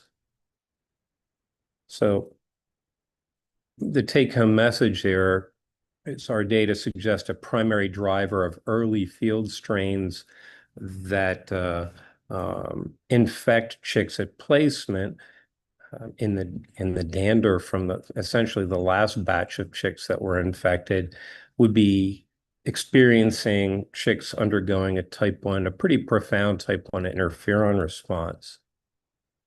So how have field strains changed? This is summarized data from Dick Witter, who published in 1997, looking at the isolation of field strains over time. And up until the early 1960s, Merrick's was called field paralysis, not a whole lot of tumors. And then with the advent of high-density poultry production, strains evolved, which were called acute MD in the UK and virulent MDV strains in the United States. And these strains would cause increased incidences of tumors. And then in the early 1970s, herpes virus of turkeys was introduced pretty much in the United States. Europe used primarily an attenuated serotype 1 strain, but in the United States, HVT vaccination became ubiquitous, and that the incidence of Merrick's dropped, but within 10 years, we had strains breaking through that level of vaccination. And those strains are much more lymphomogenic. They cause tumors within 4 to 6 weeks. And these required bivalent vaccination. And then in the 1990s, we had the introduction of in vivo vaccination, primarily as a labor-saving device, given the scale of poultry production. Using in vivo vaccination, individuals can do 130 eggs at a time, as opposed to picking up individual chicks and putting them on a carousel that would inject them with vaccine. But following introduction of this in the 90s, we had the evolution of VV plus Merck strains that would break through those. And in the United States, in various places, we have moved to trivalent vaccination, where birds are in vivo vaccinated with HVT and SB1 and with attenuated serotype 1 CVI-988 at hatch. So this is about where we are right here. In Delmarva, Delaware, Maryland, Virginia, the Peninsula, where I work, these are the circulating strains. So vaccination is compulsory for production in this region. So what do the field strains look like? With the higher virulence strains, you see increases in neurological syndromes, and Isabel Jimeno at NC State described at least 4 different types of neurological syndromes induced by these higher virulent strains, much more profound immune suppression, rapid T-cell lymphoma development. We also get a lot of what it's called red leg, and it's infiltration of proliferating lymphocytes under the skin. It causes a breakdown in the vasculature, and so they get this edema and really nasty dermatitis, very characteristic of these strains. You see increased condemnation rates, variable performance in birds, so a lot of uneven growth. And the viruses persist in vaccinated hosts. And this is occurring worldwide. So what we've described in the US, we've seen in Europe, China, Australia, all around the world where production is high. So what are the possible drivers of this virulence evolution? So we've been looking primarily at direct selection against vaccine common antigens. That's what we did a study on that. And then we've looked at how the virus is evading functions, both innate and acquired immune responses. But there could be also drivers that are host mediated, the changes in the host physiology. We've been making bigger birds, growing faster. So that's is a pressure on how the virus interacts with the host. We've increased the resistance of birds. In fact, Merck's was one of the drivers of understanding MHC class 1, since that is probably the most important locus for genetic resistance to Merck's disease, as well as environmental drivers of selecting for viruses that persist longer in the field. So in looking at viral structural antigens, have any of these changed? And we did a large study where we sequenced the glycoproteins from representative strains of Merck's, and we found that there were no changes in the surface glycoproteins. So from season to season with flu, it's the hemagglutinin neuraminidase that are under change. With herpes viruses, glycoproteins have many different functions, and they do not seem to be under selection. So this is from a study we published in 2004, so 22 years ago. But essentially, what this is looking at is the major structural glycoproteins of the virus. And those regions, so the boxes are regions that are identical to those regions in the vaccine strains. And then the little bars are mutations that were observed for either virulent, very virulent, or very virulent plus. And the thing is, you don't see a lot of mutations in the regions that are consistently seen in higher virulence. So we don't see, at least in the structural genes presented to the host, consistent changes in those genes. We did find in strains in Delmarva a deletion in the signal peptide of glycoprotein L, but it's in the signal peptide. It's in the part that's cleaved off as the protein is being translated into the ER for glycosylation. So it's not something on the surface of the virus. We have another theory about what that is, but we didn't see that there were changes in the glycoproteins. So in looking at the regions of the virus of MDV1 that are unique to the virulent strains, we've done some deletion analysis, and a bunch of these genes are not associated with, you can delete them and you still get tumors. MEC, however, this one gene you can't delete and have tumors. It is essential for oncogenicity. So this gene MEC originally was cloned from tumor cell lines, and it's called MEC for Merck's EcoRQ encoded protein. That's the genome segment that encodes it. It's a basic leucine zipper protein similar to c-Jun and other B-zip proteins. And these proteins can dimerize with themselves or with other cellular proteins. If it dimerizes with c-Jun, it binds one DNA sequence. If it binds to itself, it binds another sequence. When it binds with c-Jun, it's more of a transcriptional activator, so it'll turn on genes.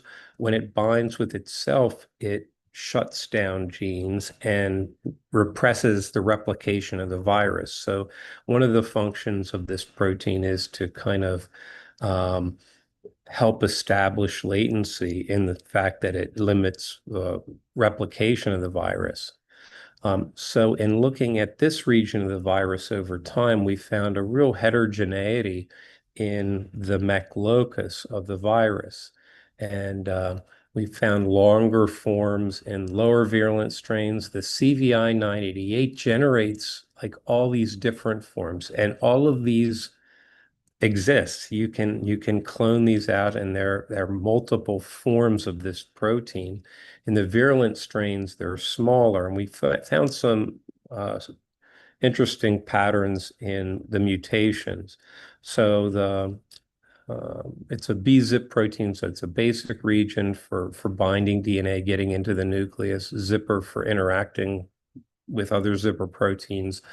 And what we found that the reason these large strains or these large forms are encoded is that there are duplications in this proline-rich repeat region.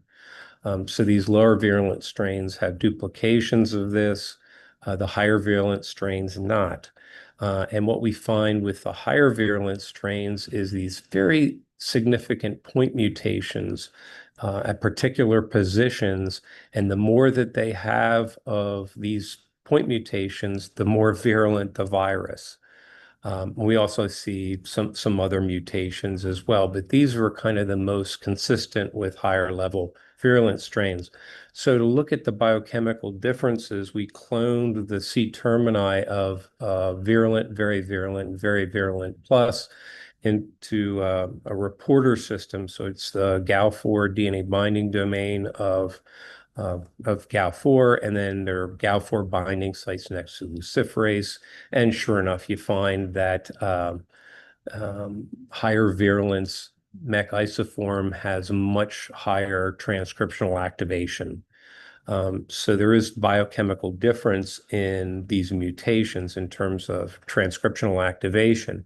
So we put these three different forms in the context, and when I say we, I mean my colleague and collaborator in Germany, Benedikt Kofer, inserted, swapped out essentially the MEC genes from CVI988, RB1B, its parent, and then the VV pluses. We put them into birds, and they replicated, or put them into the virus, and they replicated the same. And in birds, they replicated very similarly. But when we looked at the virulence in terms of mortality and tumor incidence, the lower virulence MEC in the context of the RB1B strain was even more virulent. So what the heck is that about? So it didn't correlate with virulence, just putting this gene in. But in thinking about what was actually being selected by these mutations, we looked at their ability of these different viruses to replicate in the face of innate immune responses. So we had MDV infected spleens from these studies that we would wash and then incubate with in media, LPS, poly-IC, or CGAM. So these are innate immune agonists. So LPS is kind of pro-inflammatory.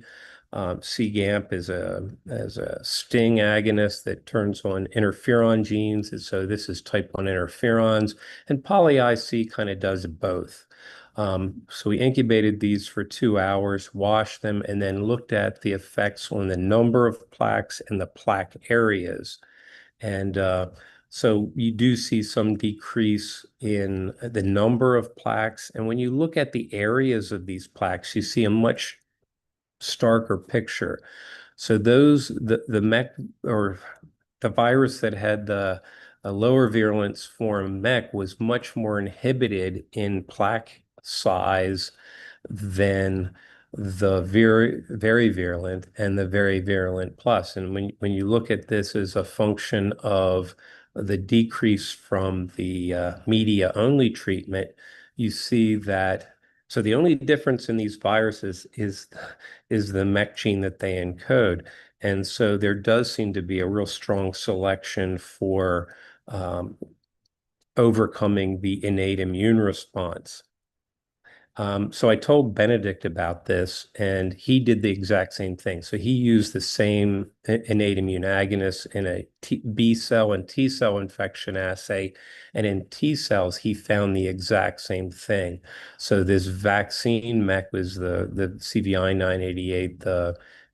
This is another virulent strain, then very virulent and very virulent plus. You see that there is overcoming of the innate immune response with these mutations. So what is it these things are doing? What do these mutations actually do? So we did proteomic pull downs of MEC from different tumor cell lines that were established from the virulent, very virulent, and very virulent plus viruses.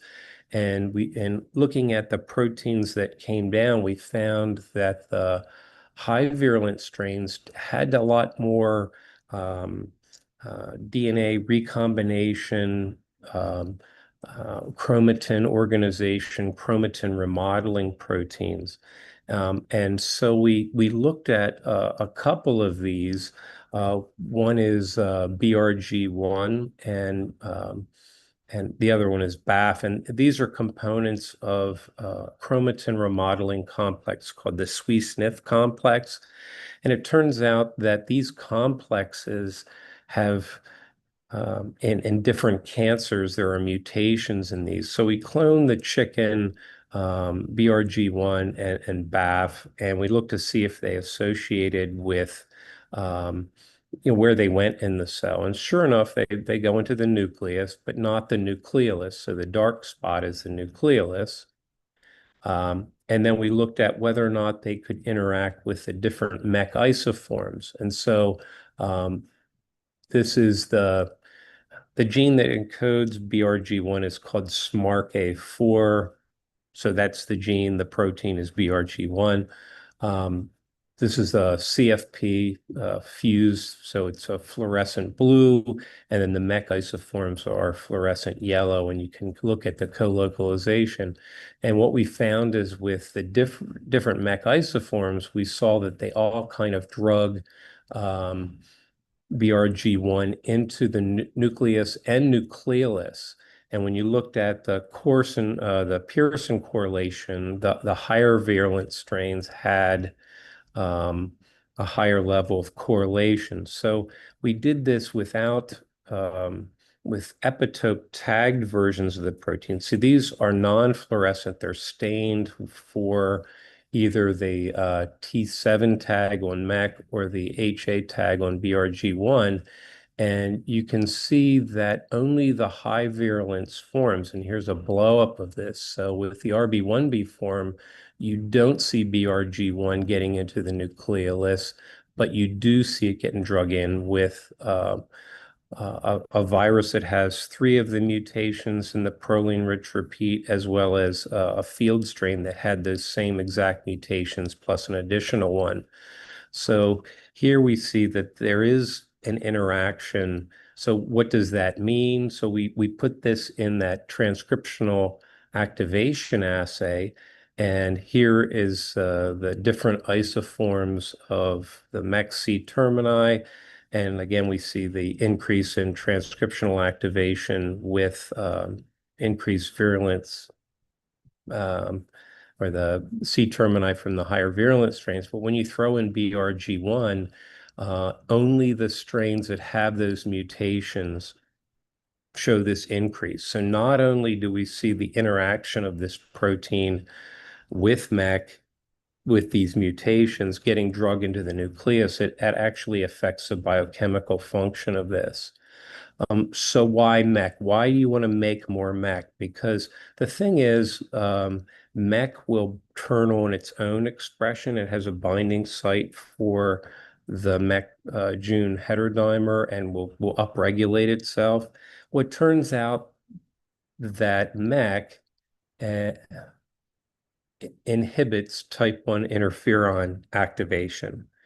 So we saw that vaccines induce potent type 1 interferon and interferon-inducible responses, and MEC interferes with that activation.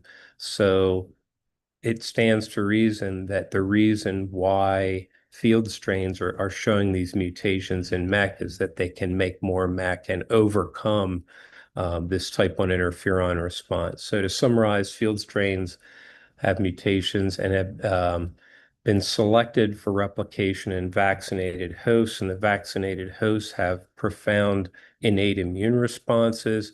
And so these mutations are binding factors that affect, at least one of these affects the ability to transactivate itself and other genes as well. So we're working out what that actually means. So this is one of the groups from about 2015. This is from about 2018. So Joe Patrias, this is us doing a necropsy for a large vaccine trial. And then this is my current group. I'd like to thank all my collaborators and students, and Köszönöm szépen, that's Hungarian for thank you very much.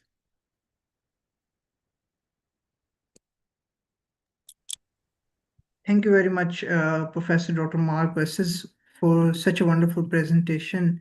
And I hope our participants will get benefited from your presentation and your work that you have did on Marek's disease. So with that, we end to our day 2 session on poultry products processing and technologies, and then followed by the poultry diseases and health, gut health management. So I really much thankful to our distinguished keynote speakers, respected session chairs, researchers, students, industry colleagues, ladies and gentlemen. Thank you very much for joining us today. Now, as we conclude to the second International Graduate Research Conference, I would like to express my deepest gratitude to everyone who made this event possible. Over the past 2 days, we have welcomed leading scientists and researchers from the globe and provided a platform for graduate researchers to share their work, exchange ideas, and build professional connections. Together, we explored sustainable nutrition strategies, gut health and disease management, genetics and genomics, poultry production systems, welfare and artificial intelligence, food safety and processing technologies. Beyond the science itself, this conference demonstrated something equally important, the power of international collaboration, the future challenges facing the poultry production, cannot be solved by a single institution or a country and or a discipline. They require cooperation, they require innovation, they require the active involvement of young researchers. Our mission at PPS remains very much clear: to strengthen scientific communication, to support graduate researchers, to foster international collaboration, to connect academia and industry, to contribute toward sustainable poultry production and global food security. The success of GRC 2026 reinforces our commitment to continuing this journey. We hope that the collaborations initiated here will continue long after the conference concludes.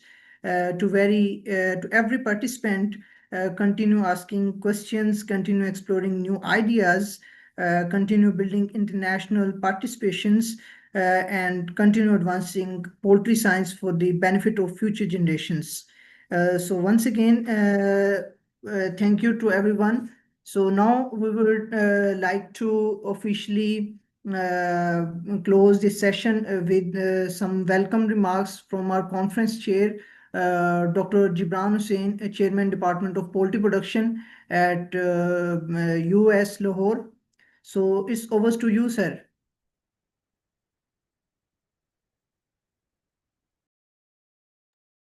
Sir. Thank you very much, Sayam. Heartfelt appreciations, really great appreciations for you and your whole team for this wonderful, and honestly, I would say a brilliant event that you guys made possible.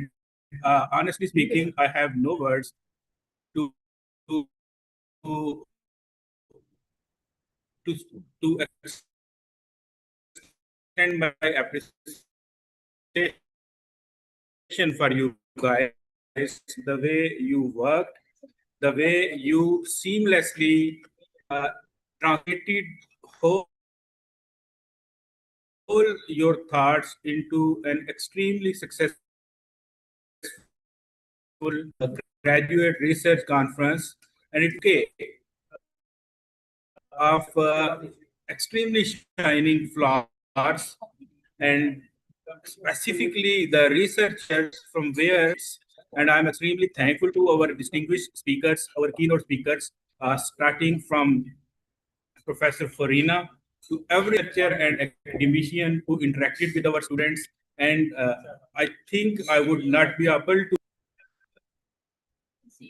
bright and shining personalities of our field who made it possible, who spared their times, and specifically they interacted from different time zones. And in this context, I would really appreciate you guys that you managed different our speakers from different time zones. It was honestly a pain in the neck, but you guys very seamlessly managed our speakers. And at this stage, I would like to say thank you, the whole team of the Department of Poultry Production, with special name and special appreciation for Dr. Wakas, who did wonderful efforts, and the whole team. At the same time, I would like to say thank you to Professor Dr. Saima, Dean Faculty of Animal Production and Technology, who is always with us, who always shares and encouraging and motivating words with us. And I think this is her wisdom and her very genuine approach that made us able to interact and ultimately have such wonderful events with us. So while concluding this session, I would request 1 minute from Siam, if you allow me 1 minute from Professor Saima as well. Yeah, sure, sir. Why not? That she would have a few words with us at specifically from the concluding point of view. Respected ma'am, please, I request to have your words with us. Please, Madam Saima. Assalamu alaikum to everyone. I am grateful to all of you for participating in this online conference. Particularly, I am grateful to Dr. Harina I was busy at City Campus yesterday and couldn't attend your lecture, ma'am. But I really missed this opportunity. After a long time, you are part of UAS, and for this, I am really thankful to you. And for other participants, as the Dr. Gibran said, that you spared your valuable time for this conference, and sometimes it didn't match with our time frame. So it was wonderful conference for students, teachers of different institutions in Pakistan. And it is good that these lectures are available online for students whenever they want to get benefit from them.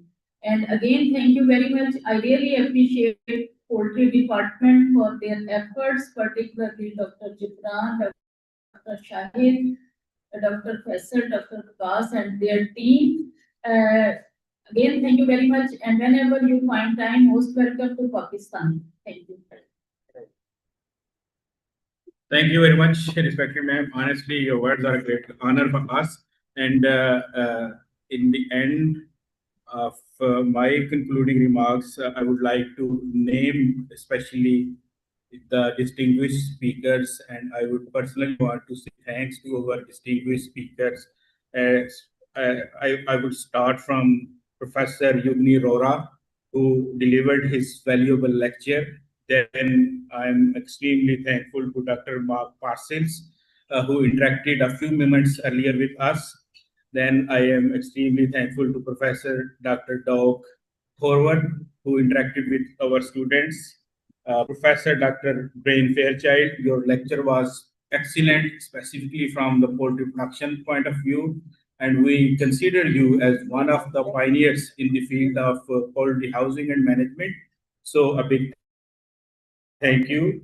And I am extremely thankful to Professor Bernd Casper, who delivered excellently. I personally attended and listened the whole session chaired by Professor Samit Ridi. You made it very interesting. Your session was extremely interesting, so we are extremely thankful to you. We are extremely thankful to Professor Wo Kyu Kim, who delivered excellent lecture on poultry nutrition. And we are extremely thankful to Professor Dr. Anu Kulanor, who delivered excellent lecture on poultry health management. Again, we are extremely thankful to Professor Jizu Zhang, who delivered lecture on poultry genetics, and we are extremely thankful to you. Again, we are thankful to Professor Dr. Mary. Professor Mary, I personally listened your lecture and it was full of learnings. We are extremely thankful to Professor Martin Pitek, who delivered his learnings from the poultry behavior point of view. Thank you very much, Sir Pitek. We are extremely thankful to Professor Ozgi Sismas from Turkey. Thank you very much for your thoughtful lecture on poultry nutrition. Again, we are thankful to Dr. Kate Sultan, the Edinburgh University. Thank you very much, Professor. Your learnings were full of motivation and encouragement for our students. And for sure, I personally learned a lot from your lecture, specifically from poultry genetics point of view. Dr. Rebecca, your lecture, I am extremely thankful to you, Dr. Rebecca, and we are learning the patterns of behavioral management.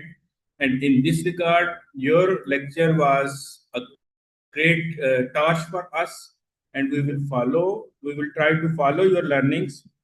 And I personally listened Dr. Yan Campbell. She did wonderful work on, and she shared wonderful learnings from poultry processing point of view. So a big thank you. And Dr. Bremen Barayan, we are extremely thankful to you from the learning point of view. Your learnings and shared extremely thoughtful learnings from poultry production point of view. And we are especially thankful to Dr. Anna Wolk.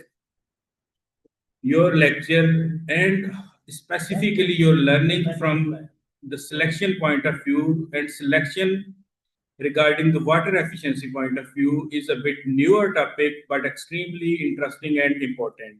So a big thank you, Professor Dr. Anna Volek, and we would try to collaborate with you specifically in this aspect of research. And last but not least, Professor Dr. Farina Hadak, who is originally a teacher of all of us, and we are proud to be her colleagues as well. So once again, a big thank you to the participating institutes from all across Pakistan, the students from the Department of Poultry Production, extremely efficient members of the Poultry Professional Society, including Umair, Anika, Sayyam, and all their team. They worked really great, and I think they deserve special appreciation. And last but not the least, the Department of Poultry Production, UWAS. So thank you very much. I would conclude my words with the vote of thanks to you all. Thank you very much.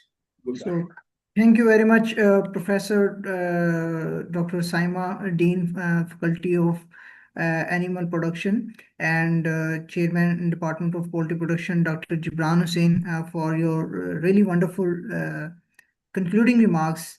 And we are especially thankful to the department team, Dr. Mohammad Abbas, who did a very wonderful job in organizing this conference in a very wonderful way at the Department of Poultry Productions. So thank you for being a part of GRC 2026. We look forward to welcoming you again in future in the 3rd International Graduate Research Conference.